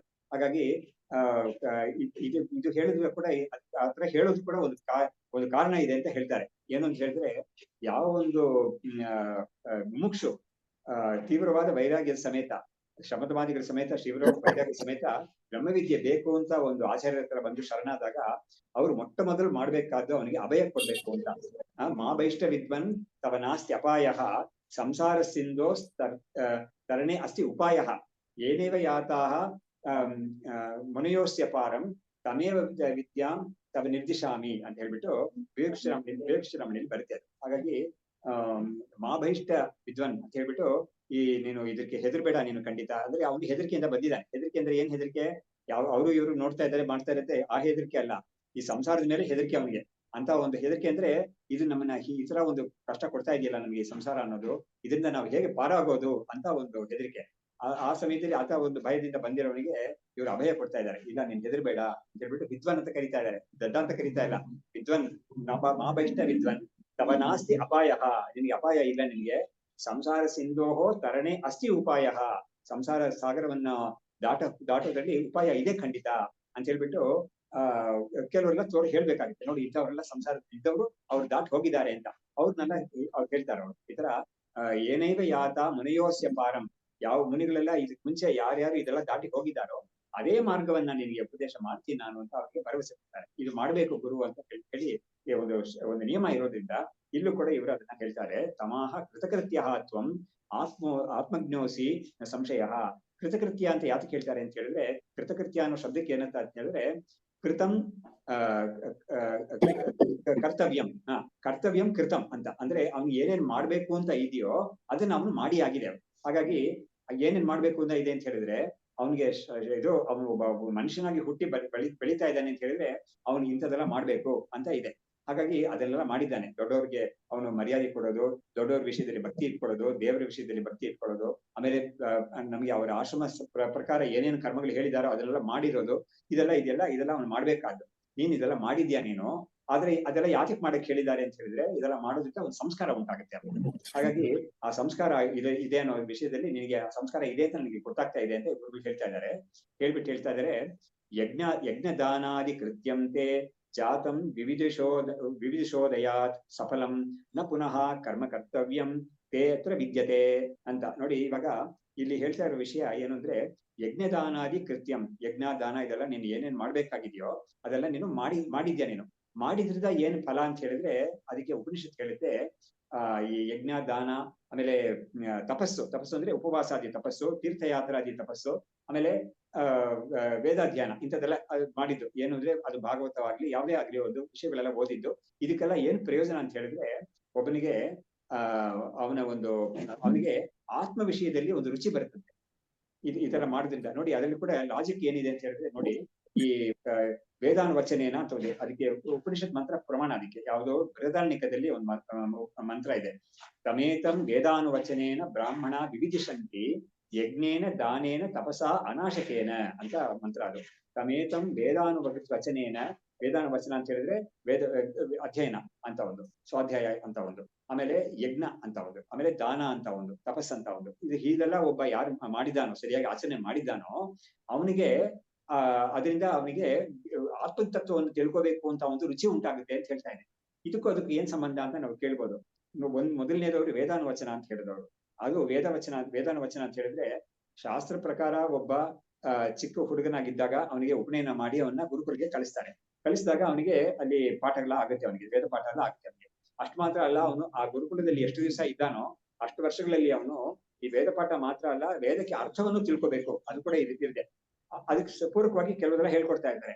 ಈ ಕಾಲದಲ್ಲಿ ಪೂರ್ತಿ ವೇದಕ್ಕೆ ಅರ್ಥ ತಿಳಿಸ್ಕೊಡದೆ ಹೋದ್ರು ಕೂಡ ಅವನಲ್ಲಿ ಇರುವಾಗ ಕೆಲವು ವಿಷಯಗಳಿಗೆಲ್ಲ ಹೇಳ್ತಾ ಇರ್ತಾರೆ. ಆಮೇಲೆ ಅದಕ್ಕೆ ಪೂರಕವಾಗಿ ಕೆಲವು ಸಂಸ್ಕೃತ ಪಾಠಗಳು ಆಗುತ್ತೆ, ಅಲ್ಲಿ ಸುಭಾಷಿತ ಇಂಥದೆಲ್ಲ ಆಗ್ತಾ ಇರುತ್ತೆ, ಕಾವ್ಯ ಎಲ್ಲ ಆಗುತ್ತೆ. ಅದರಲ್ಲೆಲ್ಲ ಈ ಸಂಸಾರ ವಿಷಯಗಳೆಲ್ಲ ಬರ್ತಾ ಇರುತ್ತೆ. ಬಂದಾಗ ಅವನಿಗೆ ಗೊತ್ತಾಗುತ್ತೆ, ಓ ಸಂಸಾರನು ಈ ತರ ಇದೆ, ಇದರಿಂದ ನಾನು ಹೊರಗೆ ಬರ್ಬೇಕು, ನಾನು ಮುಕ್ತಿ ಹೊಂದಬೇಕು ಅಂತ ಅವನಿಗೆ ಅಲ್ಲೇ ಆ ವಿಷಯಗಳಲ್ಲಿ ಗೊತ್ತಾಗುತ್ತೆ. ಹಾಗಾಗಿ ಏನಾಯ್ತು, ಆ ಒಂದು ಲಿಟ್ರೇಚರ್ ಅಂತ ಯಾವ್ದಿದೆಯೋ, ಒಂದು ಕಾರ್ಪಸ್ ಅಂತ ಇದೆಯೋ ಅದ್ರಲ್ಲಿ ಅವನಿಗೆ ಸಿಗುತ್ತೆ. ಅದು ಬಿಟ್ಟು ಅವನಿಗೆ ಕರ್ಮ ಅಂತ ಅವ್ನು ಮಾಡಕ್ ಹೇಳಿದಾರಲ್ಲ, ಯಾವ್ದು ಯಜ್ಞ ದಾನ ಅದೆಲ್ಲ ಮಾಡಕ್ ಹೇಳಿದ್ದಾರೆ. ಯಜ್ಞ ಅಂತ ಬಂದ್ಮೇಲೆ ಮತ್ತೆ ಅಲ್ಲಿ ವೇದ ವಾಕ್ಯಗಳೆಲ್ಲ ಬರುತ್ತೆ, ಅದರಲ್ಲಿ ಇದು ಸ್ಮೃತಿ ವಾಕ್ಯಗಳೆಲ್ಲ ಬರುತ್ತೆ. ಅಲ್ಲೂ ಕೂಡ ಅವನ ಅರ್ಥ ತಿಳ್ಕೊಂಡು ಮಾಡೋದ್ರಲ್ಲೇ ಪ್ರಯೋಜನ ಇದೆ ಅಂತ ಅದನ್ನು ಹೇಳಿದ್ದಾರೆ ಶಾಸ್ತ್ರದಲ್ಲಿ. ಹಾಗಾಗಿ ಯಾವುದೇ ಒಂದು ಕರ್ಮವನ್ನು ಕೂಡ ಮೆಕ್ಯಾನಿಕಲ್ ಆಗಿ ಮಾಡ್ದೇನೆ ಅದು ಏನದು ಆ ವಿಷಯಗಳೆಲ್ಲ ಏನು ಅಂತ ತಿಳ್ಕೊಂಡು ಮಾಡೋದ್ರಲ್ಲಿ ಇನ್ನೂ ವೀರ್ಯವತ್ ತರಂ ಅಂತ ಹೇಳಿದ್ದಾರೆ. ಯದೇವ ವಿದ್ಯೆಯ ಕರೋತಿ ಉಪನಿಷದ ಶ್ರದ್ಧೆಯ ಉಪನಿಷದ ವೀರ್ಯವತ್ ತರಂ ಭವತಿ ಅಂತ. ಆ ತಿಳುವಳಿಕೆ ಇಲ್ಲದೆ ಮಾಡಿದ್ರು ಕೂಡ ಅದಕ್ಕೆ ಫಲ ಉಂಟು, ಆದ್ರೆ ತಿಳುವಳಿಕೆ ಸಮೇತ ಮಾಡಿದ್ರೆ ಇನ್ನೂ ಹೆಚ್ಚು ಪ್ರಯೋಜನ, ವೀರ್ಯವತ್ ತರಂ ಅಂತ ಹೇಳಿದ್ದಾರೆ. ಹಾಗಾಗಿ ಆತರ ಮಾಡ್ತಾ ಇರ್ತಾನೆ ಅವನು. ಮಾಡಿದಾಗ ಅವನಿಗೆ ಈ ವಿಷಯಗಳೆಲ್ಲ ತುಂಬಾ ಗೊತ್ತಾಗುತ್ತೆ. ಗೊತ್ತಾದಾಗ ಅವನು ಓಹೋ ಈ ತರ ಇದೆ ಸಂಸಾರ ಅನ್ನೋದು, ಅದ್ರಲ್ಲಿ ಎಷ್ಟು ಕಷ್ಟಗಳೆಲ್ಲ ಇದೆ, ಎಲ್ಲವೂ ಕೂಡ ಅವನಿಗೆ ಪಾಠಗಳು ಬೇಕಾದಷ್ಟು ಅಲ್ಲಿ ಆಗೋಗ್ಬಿಟ್ಟಿರುತ್ತೆ ಅವನಿಗೆ. ಅವಾಗ ಅವನಿಗೆ ಏನಾಗುತ್ತೆ, ಈ ಒಂದು ಆತ್ಮತತ್ವವನ್ನ ತಿಳ್ಕೊಳ್ಳಕ್ಕೆ ನಮಗೆ ಜ್ಞಾನನೇ ಇದಕ್ಕೆ ಮುಕ್ತಿಗೆ ಕಾರಣ, ಅದು ಗೊತ್ತಾಗಿರುತ್ತೆ. ಆ ಜ್ಞಾನವನ್ನು ಪಡ್ಕೋಬೇಕು ನಾನು ಅಂತ ಒಂದು ರುಚಿ ಬರುತ್ತೆ ಅವನಿಗೆ. ಇದು ವಿವಿಧಿಷಾ ಅಂತ, ವಿವಿಧಿತಮಿಚ್ಛ ವಿವಿಧಿಷಾ ಅಂತ. ಆ ಒಂದು ವಿವಿಧಿಷಾನ ಉತ್ಪತ್ತಿ ಆಗುತ್ತೆ ಅನ್ನೋದನ್ನ ಉಪನಿಷತ್ತೆ ಹೇಳುತ್ತೆ. ಅದನ್ನ ಇಟ್ಕೊಂಡು ಇವ್ರು ಹೇಳ್ತಾ ಇದ್ದಾರೆ, ಯಜ್ಞದಾನಾದಿ ಕೃತ್ಯಂ ತೇ ಜಾತಂ ವಿವಿಧಿಶೋದಯಾತ್. ಹಾಗಾಗಿ ನಿನಗೆ ನಿನ್ನ ಒಂದು ಸ್ಥಿತಿಗೆ, ಅಂದ್ರೆ ಇವನು ರಾಜನಾಗಿದ್ದಾನೆ, ಅದಕ್ಕೆ ಯಾವ್ದು ಯಜ್ಞ ದಾನ ಇದೆಲ್ಲ ಹೇಳಿದ್ದಾರೋ ಅದೆಲ್ಲ ನೀನು ಮಾಡಿದ್ಯಾ ಅಂತ ಗೊತ್ತಾಗುತ್ತೆ. ಅದು ಮಾಡಿದ್ರ ಫಲವು ಬಂದಿದೆ ಇವಾಗ. ಯಾಕಂದ್ರೆ ನಿನಗೆ ಆತ್ಮತತ್ವವನ್ನು ತಿಳ್ಕೋಬೇಕು ಅಂತ ಇಚ್ಛೆ ಬಂದಿದೆ ಇವಾಗ. ಅದರಿಂದ ಏನ್ ಮಾಡ್ಬೇಕು, ನಮ್ಗೆ ಪೂರ್ವ ಇದಕ್ಕೆ ಒಂದು ಕಾರ್ಯಕಾರಣ ಭಾವ ಇದೆ ಖಂಡಿತ ಇದಕ್ಕೆ. ಇಂಥ ಒಂದು ವಿವಿಧಿಷ ನಿನ್ಗೆ ಇದೆ ಅಂತ ಹೇಳಿದ್ರೆ ನಿನಗೆ ಅದರಿಂದಾನೇ ಬಂದಿರ್ಬೇಕು ಅಂತ ಶಾಸ್ತ್ರ ಹೇಳುತ್ತೆ. ಅದು ಅದೆಲ್ಲ ನೀನ್ ಮಾಡಿ ಆಗಿದೆ, ಇನ್ನು ಹೊಸದಾಗಿ ನೀನು ಕರ್ಮಗಳು ಏನು ಮಾಡ್ಬೇಕಾದ ಅವಶ್ಯಕತೆ ಇಲ್ಲ ಅಂತ ಇವರೇ ಅವನಿಗೆ ಹೇಳಿ ಭರವಸೆ ಕೊಡ್ತಾರೆ. ತೇ ಹತ್ರ ನ ಪುನಃ ಕರ್ಮ ಕರ್ತವ್ಯಂ ತೇ ಹತ್ರ ವಿದ್ಯತೆ. ಆಮೇಲೆ ವಿಷಯ ಆಸಕ್ತಿರೇವ ಅಸ್ಯ ಜ್ಞಾನಸ್ಯ ಪ್ರತಿಬಂಧಿಕಾ ಏಷಾತು ನಾಸ್ತಿತೆ ಜ್ಞಾನಂ ಹಸ್ತಪ್ರಾಪ್ತಂ ಸ್ಥಿತಂ ಅಂತ ಹೇಳಿ ಇವನಿಗೆ ಇನ್ನೂ ಒಂದು ಭರವಸೆ ಕೊಡ್ತಾ ಇದ್ದಾರೆ. ಈ ಜ್ಞಾನ, ಆತ್ಮಜ್ಞಾನ ಒಬ್ಬನಿಗೆ ಸ್ಫುರಣ ಆಗದೆ ಇರೋದಕ್ಕೆ ಏನೇನು ಕಾರಣಗಳಿರ್ಬೋದು ಅನ್ನೋದನ್ನ ಕೂಡ ಶಾಸ್ತ್ರದಲ್ಲಿ ಹೇಳಿದ್ದಾರೆ. ಒಂದು ಕಾರಣ ಯಾವುದು ಅಂತ ಹೇಳಿದ್ರೆ ವಿಷಯಾಸಕ್ತಿ. ಅಂದ್ರೆ ಏನು, ವಿಷಯ ಭೋಗದಲ್ಲಿ ಇನ್ನೂ ಸ್ವಲ್ಪ ಆಸಕ್ತಿ ಇದೆ, ಅದು ಇವನ್ನ ಬಿಡ್ತಾ ಇಲ್ಲ. ಹಾಗಾಗಿ ಇವನ ಅದಕ್ಕೆ ಇನ್ನೂ ಸ್ವಲ್ಪ ಪ್ರಯತ್ನ ಮಾಡ್ಬೇಕಾಗಿದೆ. ಅದೇ ಪ್ರಯತ್ನ ಮಾಡಿ ಅದನ್ನು ಬಿಟ್ಟ ಅಂತ ಹೇಳಿದ್ರೆ ಅವ್ರಿಗ ಇವನಿಗೆ ಈ ಜ್ಞಾನಕ್ಕಾಗಿ ಇವನು ಅಧ್ಯಯನ ಮಾಡಿದ್ದು ಸಫಲವಾಗುತ್ತೆ ಚೆನ್ನಾಗಿ. ಅದು ಒಂದು ದೋಷವಾಗಿರ್ಬೋದಾ, ಅದೊಂದು ಪ್ರತಿಬಂಧಕ, ಅಂದ್ರೆ ಅದೊಂದು ತಡೆ ಆಗಿರ್ಬೋದಾ ಅಂತ ಕೇಳಿದ್ರೆ ಆ ತಡೆ ಕೂಡ ನಿನಗಿಲ್ಲ ಖಂಡಿತ ಅಂತ ಹೇಳ್ತಾ ಇದ್ದಾರೆ. ವಿಷಯಾಸಕ್ತಿ ಏವ ಅಸ್ಯ ಜ್ಞಾನಸ್ಯ ಪ್ರತಿಬಂಧಿಕ ಏಷಾತು ನಾಸ್ತಿತೆ. ಇದು ನಿನ್ಗೆ ಇಲ್ಲ, ಆ ವಿಷಯಾಸಕ್ತಿ ಅನ್ನೋದು ನಿನ್ಗಿಲ್ಲ. ಜ್ಞಾನಂ ಹಸ್ತಪ್ರಾಪ್ತಂ ಇವ ಸಿಕಂ. ನಿನಗೆ ಆತ್ಮಜ್ಞಾನ ಅನ್ನೋದು ಕೈಗೆ ಅಂಗೈ ನೆಲ್ಲಿಕಾಯಿ ಅಂತ ಹೇಳ್ತಾರಲ್ಲ, ಆ ತರ ನಿನಗೆ ಬಂದ್ಬಿಟ್ಟಿದೆ, ನಿನಗೆ ಅಷ್ಟು ಹಸ್ತಕ್ಕೆ ಬಂದ್ಬಿಟ್ಟಿದ್ಯಾ ನೀನು ಅಂತ ಅವನ್ನ ಇನ್ನೂ ಉತ್ತೇಜನ ಕೊಟ್ಟು ಮಾತಾಡ್ತಾ ಇದ್ದಾರೆ, ಹೊಗಳಿ ಮಾತಾಡ್ತಾ ಇದ್ದಾರೆ. ಇದೆಲ್ಲ ಯಾಕೆ ಹೇಳ್ತಾರೆ ಅಂದ್ರೆ ಈ ವಿಷಯದಲ್ಲೆಲ್ಲ ಅದಕ್ಕೆ ಅದೇ ಇವಾಗ ಪ್ರತಿಬಂಧಕ ಅಂತ ಹೇಳೋದು. ಪ್ರತಿಬಂಧಕ ಏನು ಅಂತ ನಮ್ಗೆ ಗೊತ್ತಾಗ್ಬೇಕು, ಅದು ಶಾಸ್ತ್ರವೇ ಹೇಳ್ಕೊಡ್ಬೇಕು, ಅದಿಲ್ಲಿ ಹೇಳ್ತಾ ಇದ್ದಾರೆ. ಆಮೇಲೆ ಆ ವಿವಿಧಿಷ ಉತ್ಪತ್ತಿ ಆಗಕ್ಕೆ ಏನೇನ್ ಮಾಡ್ಬೇಕು ಅಂತ ಹೇಳಿದ್ರಲ್ಲ ಕೂಡ ಇವರು ಅದನ್ನ ತಿಳಿಸಿದ್ರು. ಸೊ ಹೀಗೆ ಒಂದು ಕಾನ್ವರ್ಸೇಷನ್ ಅಂತ ಬಂದ್ರೆ ಇವಾಗ ಭಗವದ್ಗೀತೆ ಅನ್ನೋದು ಕೂಡ ಒಂದು ಸಂವಾದ, ಕೃಷ್ಣ ಅರ್ಜುನ ಸಂವಾದ. ಈ ತರ ಮಹಾಭಾರತದಲ್ಲಿ ಬೇಕಾದಷ್ಟು ಸಂವಾದಗಳು ಬರುತ್ತೆ. ಒಬ್ಬರಿಗೆ ಕತೆ ಹೇಳೋದು ಬೇಕಾದಷ್ಟು ಬರುತ್ತೆ, ಪೂರ್ತಿ ತುಂಬಿದೆ ಅದ್ರಲ್ಲಿ. ಮಹಾಭಾರತದಲ್ಲಿ ನೂರಾರು ಸಾವಿರಾರು ಕಥೆಗಳೆಲ್ಲ ತುಂಬಿದೆ ಆತರ ದಕ್ಷಿಣಾಮೂರ್ತಿ ಸ್ತೋತ್ರ ಅನ್ನೋದು ಕೂಡ ಒಂದು ಸಂವಾದ ರೂಪದಲ್ಲಿ ಇದೆ ಅಂತ ನಮ್ಮ ಗುರುಗಳು ಹೇಳಿದ್ದಾರೆ. ಆಮೇಲೆ ವಿವೇಕ ಚೂಡಾಮಣಿ ಕೇಳ್ಬೇಕಾಗೇ ಇಲ್ಲ, ಅಲ್ಲಿ ಗುರು ದೃಶ್ಯ ಸಂವಾದ. ಈ ತರ ಅಷ್ಟಾವಕ್ರ ಗೀತೆ ಯಾವುದೇ ತಗೊಂಡ್ರು ಕೂಡ ಸಂವಾದದಲ್ಲಿ ಇರುತ್ತೆ ಅದು. ಆ ಸಂವಾದ ಇದ್ದಾಗ ಏನಾಗುತ್ತೆ ಅಂದ್ರೆ ಒಬ್ಬ ಪ್ರಶ್ನೆ ಕೇಳ್ತಾನೆ, ಒಬ್ರು ಉತ್ತರ ಕೊಡ್ತಾರೆ. ಉಪನಿಷತ್ತುಗಳಲ್ಲೂ ಹಾಗೇನೆ, ಆಲ್ಮೋಸ್ಟ್ ಎಲ್ಲಾ ಉಪನಿಷತ್ತುಗಳು ಕೂಡ ಇದರ ಸಂವಾದ ತರಣಿ ಇರೋದು. ಹೀಗೆ ಹೇಳಿ ಮುಂದಕ್ಕೆ ಹೇಳ್ತಾ ಇದ್ದಾರೆ, ಸಂಸಾರ ಹೇಯತಾಂ ಬುದ್ಧ್ವಾ ತ್ಯಕ್ತೆ ತಸ್ಮಿನ್ ಅಶೇಷತಃ ಯೋ ಅವಶಿಷ್ಟೋ ಭಾತಿ ಸೋಯಮೇವ ಆತ್ಮ ಇತಿ ಅವಗಚ್ಚತ್ ಭೋಹೋ. ಸಂಸಾರ ಹೇಯತಾಂ ಬುದ್ಧ್ವಾ. ಸಂಸಾರ ಅನ್ನೋದು ಹೇಯ ಅಂದ್ರೆ ಅದು ಬಿಡ್ಬೇಕಾದ್ದು, ಅದನ್ನ ನಾವು ಅದನ್ನ ಆಶ್ರಯಿಸಬಾರ್ದು, ನಾವು ಅದನ್ನ ಬಿಡ್ಬೇಕಾದ್ದು ಅಂತ. ಸಂಸಾರ ಹೇಯತಾಂ ಬುದ್ಧ್ವಾ, ಅದನ್ನ ತಿಳಿದು ತ್ಯಕ್ತೆ ತಸ್ಮಿನ್ ಅಶೇಷತಃ, ಅದನ್ನ ಪೂರ್ತಿ ಬಿಟ್ರೆ ಅವಾಗ ಏನಾಗುತ್ತೆ ಅಂದ್ರೆ ಯೋ ಅವಶಿಷ್ಟ ಭಾತಿ ಸೋಯಂ ಏವ ಆತ್ಮ ಇತಿ ಅವಗಚ್ಚ ಭೋಹೋ. ಉಪದೇಶ ಇವಾಗ ಆತ್ಮೋಪದೇಶ ಶುರು ಮಾಡ್ತಾ ಇದ್ದಾರೆ, ಅವ್ರು ಹೇಳಕ್ ಶುರು ಮಾಡ್ತಾ ಇದ್ದಾರೆ. ಸಂಸಾರವನ್ನು ಅನ್ನೋದು ಹೇಯ ಅಂತ ತಿಳಿದು ಅದನ್ನ ಪೂರ್ತಿ ಬಿಟ್ಟೆ ಅಂತ ಹೇಳಿದ್ರೆ, ಬಿಟ್ಮೇಲೆ ಯಾವ್ದು ಬಿಡಕ್ಕಾಗದೆ ಒಂದು ಉಳಿದಿರುತ್ತೋ ಅದು ಆತ್ಮ ಅಂತ ತಿಳ್ಕೊಂಡಿನು ಅಂತ. ಇವಾಗ ನೋಡಿ ಇದೆಷ್ಟು ಚೆನ್ನಾಗಿದೆ ಅಂದ್ರೆ ಇವಾಗ ಹೌದು. ಇವಾಗ ಇದರಲ್ಲಿ ಭಗವದ್ಗೀತೆಯಲ್ಲಿ 13ನೇ ಅಧ್ಯಾಯದಲ್ಲಿ ಕೂಡ ಕ್ಷೇತ್ರ ಮತ್ತು ಕ್ಷೇತ್ರಜ್ಞ ಅಂತ ಎರಡು ತೋರಿಸಿದ್ದಾರೆ. ಆ ಕ್ಷೇತ್ರ ಅನ್ನೋದು ಸಂಸಾರ, ಅದೇ ಪ್ರಪಂಚ. ನೋಡಿ, ಪ್ರಪಂಚ ಅನ್ನೋದಕ್ಕೂ ಜಗತ್ತು ಅನ್ನೋದಕ್ಕೂ ಸಂಸಾರ ಅನ್ನೋದಕ್ಕೂ ಏನು ಹೆಚ್ಚು ವ್ಯತ್ಯಾಸ ಇಲ್ಲ. ಏನು ಅಂತ ಹೇಳಿದ್ರೆ ಸಂಸಾರ ಅನ್ನೋದು ಒಂದು ಅನುಭವ, ಜಗತ್ ಅನ್ನೋದು ಒಂದು ಹಾರ್ಡ್ವೇರ್, ಒಂದು ಫಿಸಿಕಲ್ ಆಬ್ಜೆಕ್ಟ್. ಅದು ಜಗತ್ತನ್ನು ಫಿಸಿಕಲ್ ಆಬ್ಜೆಕ್ಟ್ ಇದು. ಹಾಗಾದ್ರೆ ಆ ಫಿಸಿಕಲ್ ಆಬ್ಜೆಕ್ಟ್ ಅನ್ನೋದೇ ಅನುಭವ ಬೇಕಾದ್ರೆ ಖಂಡಿತ ಈ ಫಿಸಿಕಲ್ ಆಬ್ಜೆಕ್ಟ್ ಬೇಕೇ ಬೇಕು. ಹಾಗಾಗಿ ಸಂಸಾರ ಅನ್ನೋದು ಏನು ಅಂತ ಹೇಳಿದ್ರೆ ಈ ಜಗತ್ತನ್ನು ಫಿಸಿಕಲ್ ಆಬ್ಜೆಕ್ಟ್ ಅಂತ ಇದೆಯಲ್ಲ, ಅದ್ರ ಜೊತೆ ಒಂದು ಭೋಗ ಬರೋದು, ಅದ್ರ ಜೊತೆಗೆ ಈ ಜೀವನಿಗೆ ಒಂದು ಭೋಗ ಬರೋದು. ಆ ಭೋಗ ಅನ್ನೋದೇನು ಸುಖ ಭೋಗವನ್ನು ಇರುತ್ತೆ, ದುಃಖ ಭೋಗನೂ ಬರುತ್ತೆ. ಅದು ಸರಿ. ಈ ಸುಖವನ್ನು ದುಃಖವನ್ನು ಇವನು ಅನುಭವಿಸ್ತಾ ಇರುವಾಗ್ಲೇನೆ ಇವನು ಹೊಸ ಕರ್ಮಗಳು ಕೂಡ ಸೇರಿಸ್ಕೊಳ್ತಾ ಇರ್ತಾನೆ. ಅವಾಗ ಏನಾಗುತ್ತೆ, ಆ ಕರ್ಮ ಅಕ್ಯುಮುಲೇಟ್ ಆಗುತ್ತೆ ಇವನಿಗೆ. ಅದೇನ್ ಮಾಡುತ್ತೆ, ಮತ್ತೆ ಇವನಿಗೆ ಜನ್ಮ ಕೊಡುತ್ತೆ. ಯಾಕಂದ್ರೆ ಇವನು ಮಾಡಿದ್ದನ್ನ ಉಣ್ಬೇಕಾಗುತ್ತೆ. ಇವನು ಖಂಡಿತ ಮಾಡಿದ್ದನ್ನ ಉಣ್ಣಲ್ಲ ಅಂತ ಹೇಳಂಗೆ ಇಲ್ಲ. ಹಾಗಾಗಿ ಅವನದನ್ನ ನೋಡಿ, ಅಲ್ಲಿ ಕೂಡ ಎಷ್ಟು ಚೆನ್ನಾಗಿದೆ ಅಂತ ಹೇಳಿದ್ರೆ, ನಮ್ಮ ಭಗವತ್ಪಾದರು ತೋರಿಸಿರೋ ರೀತಿಯಲ್ಲಿ ಮಾಡಿದ್ದನ್ನ ಉಣ್ಣಬೇಕು ಅನ್ನೋದು ಉಣ್ಲೇಬೇಕಾಗುತ್ತೆ. ಉಪ್ಪು ಕುಡ್ದವನು ನೀರ್ ಕುಡಿತಾನೆ ಅಂತ, ಉಪ್ಪು ತಿಂದವನು ನೀರ್ ಕುಡಿತಾನೆ ಅಂತ ಇದೆ. ಆತರ ಇದ್ರು ಕೂಡ, ನಿಯಮ ಇದ್ರು ಕೂಡ, ಈ ವೇದಾಂತದ ಒಂದು ಮಹತ್ವ ಏನು ಅಂತ ಹೇಳಿದ್ರೆ, ಈ ಆತ್ಮಜ್ಞಾನ ಅನ್ನೋದು ಯಾವ ತರ ಇವನಿಗೆ ತಿಳಿಸುತ್ತೆ ಇವನ್ನ ಅಂತ ಹೇಳಿದ್ರೆ, ನಾನು ಯಾವತ್ತೂ ಕೂಡ ಕರ್ತ ಆಗಿರ್ಲಿಲ್ಲ ನಾನು ಅಂತ ಬರ್ತೇವೆ ಇವನಿಗೆ. ಈ ಆತ್ಮಜ್ಞಾನ ಎಂತದ್ದು ಅಂತ ಹೇಳಿದ್ರೆ, ನಾನು ಯಾವತ್ತೂ ಕೂಡ ಹಿಂದೆ ನಾನು ಏನೇನ್ ಕರ್ಮ ಮಾಡಿದ್ದೀನಿ ಅಂತ ನಾನೇ ಅನ್ಕೊಂಡ್ರು ಕೂಡ, ಈ ವೇದಾಂತ ನಮ್ಗೆ ಏನು ತಿಳಿಸ್ಕೊಡುತ್ತೆ ಅಂತ ಹೇಳಿದ್ರೆ, ನೀನು ಆತ್ಮಸ್ವರೂಪ, ನೀನು ಆತ್ಮಸ್ವರೂಪಕ್ಕೆ ಕರ್ತೃತ್ವ ಭೋಕ್ತೃತ್ವ ಇಲ್ವೇ ಇಲ್ಲ, ನೀನು ಯಾವತ್ತೂ ಕೂಡ ಕರ್ತವಾಗಿ ಇರ್ಲೇ ಇಲ್ಲ ನೀನು ಅಂತ ತೋರಿಸ್ಕೊಡುತ್ತೆ. ಈ ತಿಳುವಳಿಕೆ ಬಂದಾಗ ನಿಮ್ಗೆ ಏನಾಗುತ್ತೆ, ಹಿಂದೆ ಎಷ್ಟೋ ಜನ್ಮಗಳಲ್ಲಿ ಇವನ್ ಏನೇನೇ ಕರ್ಮ, ಅದು ಒಳ್ಳೇದಾಗ್ಲಿ ಕೆಟ್ಟದಾಗ್ಲಿ ಏನೇನ್ ಕರ್ಮ ಮಾಡಿದ್ರು ಕೂಡ ಇವನು ಆ ಕರ್ತ ನಾನು ಅಲ್ಲ ಅಂತ ಬಿಡಿಸ್ಕೊಂಡ್ಮೇಲೆ ಆ ಕರ್ಮಕ್ಕೆ ಇನ್ನ ಇದು ಇಲ್ವೇ ಇಲ್ಲ, ಅದಕ್ಕೆ ಏನು ಶಕ್ತಿ ವೀರ್ಯ ಇರೋದೇ ಇಲ್ಲ. ಹಾ, ಕರೆಕ್ಟ್ ಕರೆಕ್ಟ್ ಕರೆಕ್ಟ್ ಕರೆಕ್ಟ್ ಹೌದು. ಹಾಗಾಗಿ ಮಹಾಪಾಪ ಉಪ ಪಾಪ ಎಲ್ಲವೂ ಕೂಡ ಆ ಪಾಪದ ಗುಂಪು ಏನಿದ್ರು ಕೂಡ ನೋಡಿ, ಪಾಪ ಅನ್ನೋದ್ರಲ್ಲಿ ಕೂಡ ನಮ್ಗೆ ಏನ್ ಮಾಡಿದ್ದಾರೆ ಅಂದ್ರೆ, ವೇದಾಂತದಲ್ಲಿ ಪಾಪ ಪುಣ್ಯ ಅಂತ ಎರಡು ಹೇಳಿದ್ರೆ, ಬರೀ ಪಾಪ ಅಂತ ಹೇಳಿದ್ರೇನೆ ಅದ್ರಲ್ಲಿ ಪುಣ್ಯವು ಸೇರ್ಕೊಡುತ್ತೆ. ಯಾತಕ್ಕೆ ಅಂದ್ರೆ ಪುಣ್ಯಮಪಿ ಪಾಪಮೇವ ಮುಕ್ಷು ದೃಷ್ಟಿಯ ಅಂತ ಹೇಳಿದ್ದಾರೆ. ಪುಣ್ಯ ಅನ್ನೋದು ಕೂಡ ಪಾಪವೇ. ಯಾತಕ್ಕೆ ಅಂತ ಹೇಳಿದ್ರೆ, ಪಾಪ ಹೇಗೆ ಒಬ್ಬನಿಗೆ ಒಂದು ಅನುಭವಿಸಕ್ಕೆ ಒಂದು ಮತ್ತೆ ಜನ್ಮವನ್ನು ಕೊಡುತ್ತೋ, ಅದೇ ತರ ಪುಣ್ಯವೂ ಕೊಡುತ್ತೆ. ಹಾಗಾಗಿ ಆ ಪುಣ್ಯವು ಜನ್ಮವನ್ನು ಕೊಡುತ್ತೆ ಖಂಡಿತ. ಜನ್ಮ ಅನ್ನೋದು ಅಷ್ಟೊಂದು ಸುಲಭ ಏನಲ್ವೇ ಇಲ್ಲ. ಗರ್ಭವಾಸ, ಅಲ್ಲಿಂದ ಹೊರಗಡೆ ಬರೋದು ಅಷ್ಟೆಲ್ಲ ಇರುತ್ತೆ. ಆಮೇಲೆ ಚಿಕ್ಕ ಹುಡುಗನಾಗಿದ್ದಾಗ ಅಥವಾ ಚಿಕ್ಕ ಮಗುವಾಗಿದ್ದಾಗ ಎಷ್ಟೊಂದೆಲ್ಲ ಕಷ್ಟಗಳು ಅನುಭವಿಸ್ಬೇಕಾಗುತ್ತೆ. ಅದೆಲ್ಲ ನಮ್ಮ ಇದರಲ್ಲಿ ಭಗವತ್ಪಾದರು ಗ್ರಂಥಗಳು ಬೇಕಾದಷ್ಟು ತೋರಿಸಿದ್ದಾರೆ. ಯಾವುದು ಸರ್ವ ವೇದಾಂತ ಸಿದ್ಧಾಂತ ಸಾರ ಸಂಗ್ರಹ ಅಂತ ಒಂದ್ರಲ್ಲಿ ತೋರಿಸಿದ್ದಾರೆ, ವರ್ಣನೆ ಮಾಡಿದ್ದಾರೆ ಒಂದೊಂದು ಸ್ಟೇಜ್ ಅಲ್ಲಿ ಯಾವ ತರ ಕಷ್ಟಗಳಿರುತ್ತೆ ಅಂತ.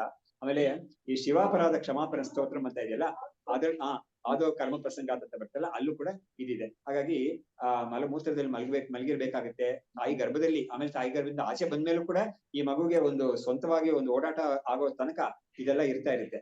ಆಮೇಲೆ ಕೂಡ ಕಷ್ಟಗಳೆಲ್ಲ ಇರುತ್ತೆ. ಸರಿ, ಸ್ವಲ್ಪ ಬೆಳ್ಕೊಂಡಿದ್ದಾನೆ ಅಂತ ಹೇಳಿದ್ರೆ ಸುಮ್ಮನೆ ಇರಲ್ಲ ಮಗು, ತೀಟೆ ಮಾಡ್ತಾ ಇರುತ್ತೆ. ಅವಾಗ ದೊಡ್ಡವರು ಬೈತಾರೆ, ಹೊಡಿತಾರೆ, ಏಟುಗಳು ತಿನ್ಬೇಕಾಗುತ್ತೆ ದೊಡ್ಡವರಿಂದ. ಇದನ್ನೆಲ್ಲ ನೆನೆಸ್ಕೊಂಡ್ರೆ ಏನು ವಿಚಾರ್ಯ ಕೋವ ವಿರತಿಮ್ನ ಯಾತಿ ಅಂತ ಬರುತ್ತೆ. ಇದನ್ನೆಲ್ಲ ವಿಚಾರ ಮಾಡಿದವನಿಗೆ ಯಾರು ತಾನೇ ವಿರಕ್ತಿ ಬರೋದಿಲ್ಲ ಈ ಸಂಸಾರದಲ್ಲಿ ಅಂತ ಹೇಳ್ತಾರೆ. ಹೌದು. ಹೀಗೆ ಈ ವಿಷಯದಲ್ಲಿ ಸಂಸಾರ ಹೇಯತಾಂ ಬುದ್ಧ್ವಾ. ಹಾಗಾಗಿ ಈ ಪ್ರಪಂಚ ಅನ್ನೋದು, ಜಗತ್ ಅನ್ನೋದಕ್ಕೂ ಸಂಸಾರ ಅನ್ನೋದಕ್ಕೂ ವ್ಯತ್ಯಾಸ ಇಷ್ಟೇನೆ. ಸಂಸಾರವನ್ನ ಅನುಭವಿಸ್ಬೇಕಾದ್ರೆ ಜಗತ್ತನ್ನು ಬೇಕಾಗಿದೆ. ಜಗತ್ ಅನ್ನೋದು ಇಲ್ಲದೆ ಹೋದ್ರೆ, ಜಗತ್ತನ್ನು ಫಿಸಿಕಲ್ ಆಬ್ಜೆಕ್ಟ್ ಇಲ್ಲದೆ ಹೋದ್ರೆ ಸಂಸಾರ ಅನ್ನೋದು ಅನುಭವಕ್ಕೆ ಇಲ್ವೇ ಇಲ್ಲ.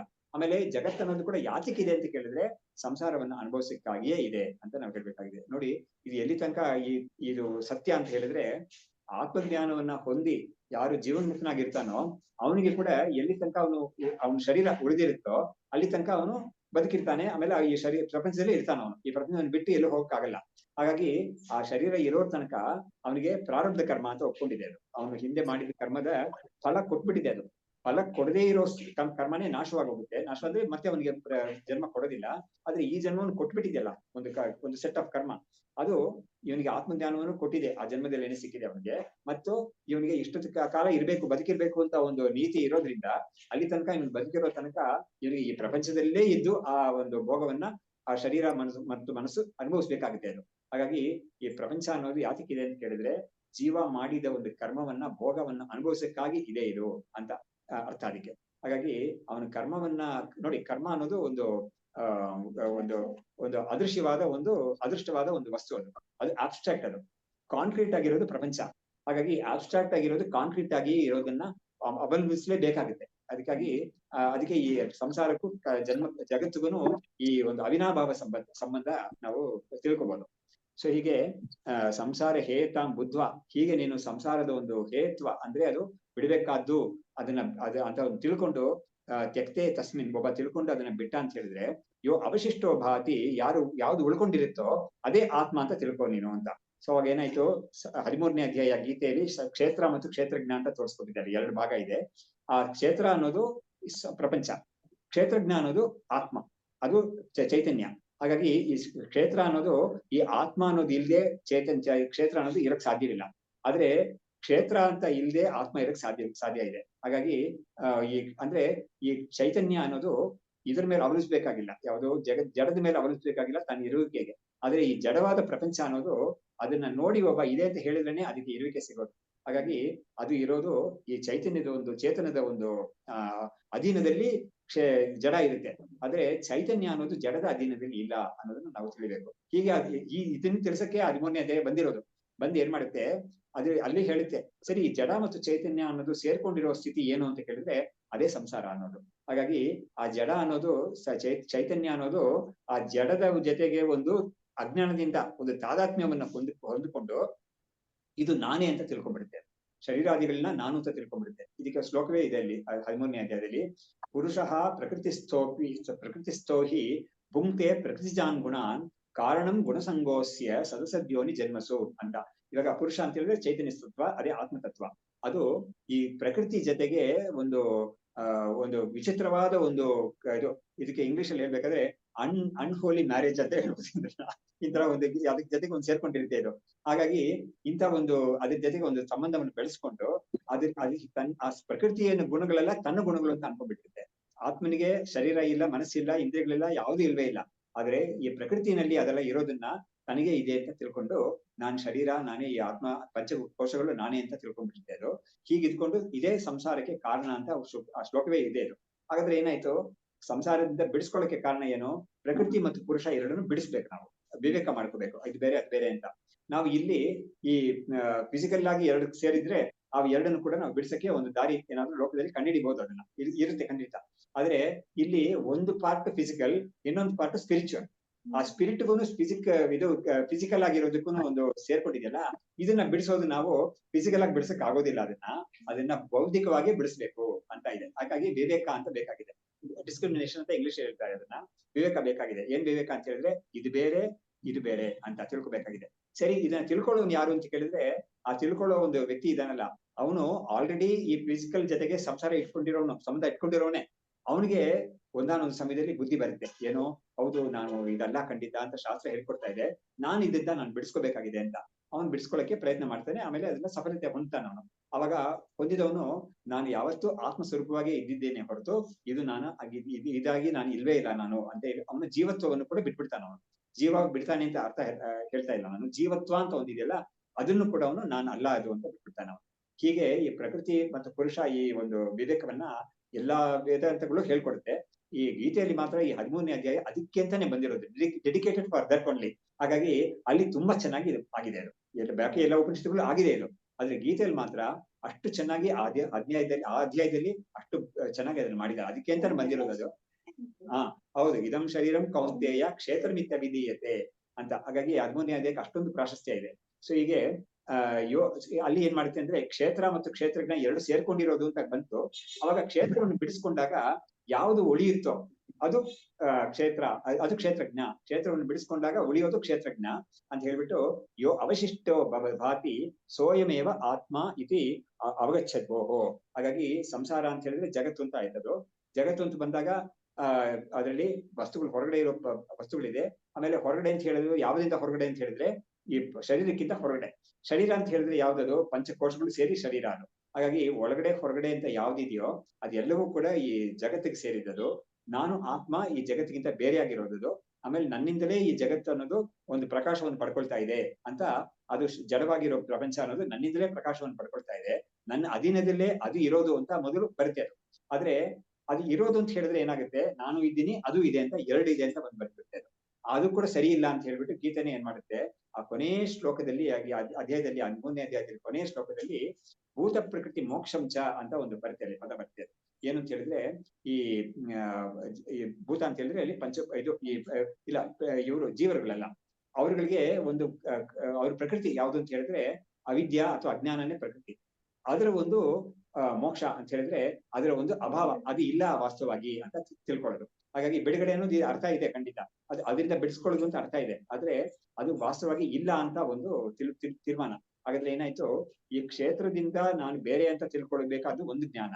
ಅದು ಬಿಟ್ಟು ನಾನು ಯಾವ್ದ್ರಿಂದ ಬಿಡಿಸ್ಕೊಂಡು ನಾನು ಆತ್ಮ ಅಂತ ತಿಳ್ಕೊಂಡಿದ್ದೀನೋ ಆ ಒಂದು ಕ್ಷೇತ್ರ ಅಂತ ಒಂದು ಇದೆಯಲ್ಲ, ಅದು ವಾಸ್ತವವಾಗಿ ಇಲ್ಲ ಅಂತಾನು ತಿಳ್ಕೊಬೇಕು. ಆ ಎರಡು ಜ್ಞಾನವೂ ಬೇಕಾಗಿದೆ ಮುಕ್ತಿಗೆ ಅಂತ ಈ 13ನೇ ಅಧ್ಯಾಯ ನಮ್ಗೆ ತಿಳಿಸ್ಕೊಡುತ್ತೆ. ಅದು ಎರಡನೇ ಅಧ್ಯಾಯದಲ್ಲೂ ಒಂದು ಶ್ಲೋಕ ಇದೆ, ಯಾವುದು ನಾಸತೋ ವಿದ್ಯತೆ ಭಾವೋ ನಾ ಭಾವೋ ವಿದ್ಯತೆ ಸತಾ. ಅಲ್ಲೂ ಕೂಡ ಈ ವಿಷಯ ಬರುತ್ತೆ ಅಲ್ಲಿ.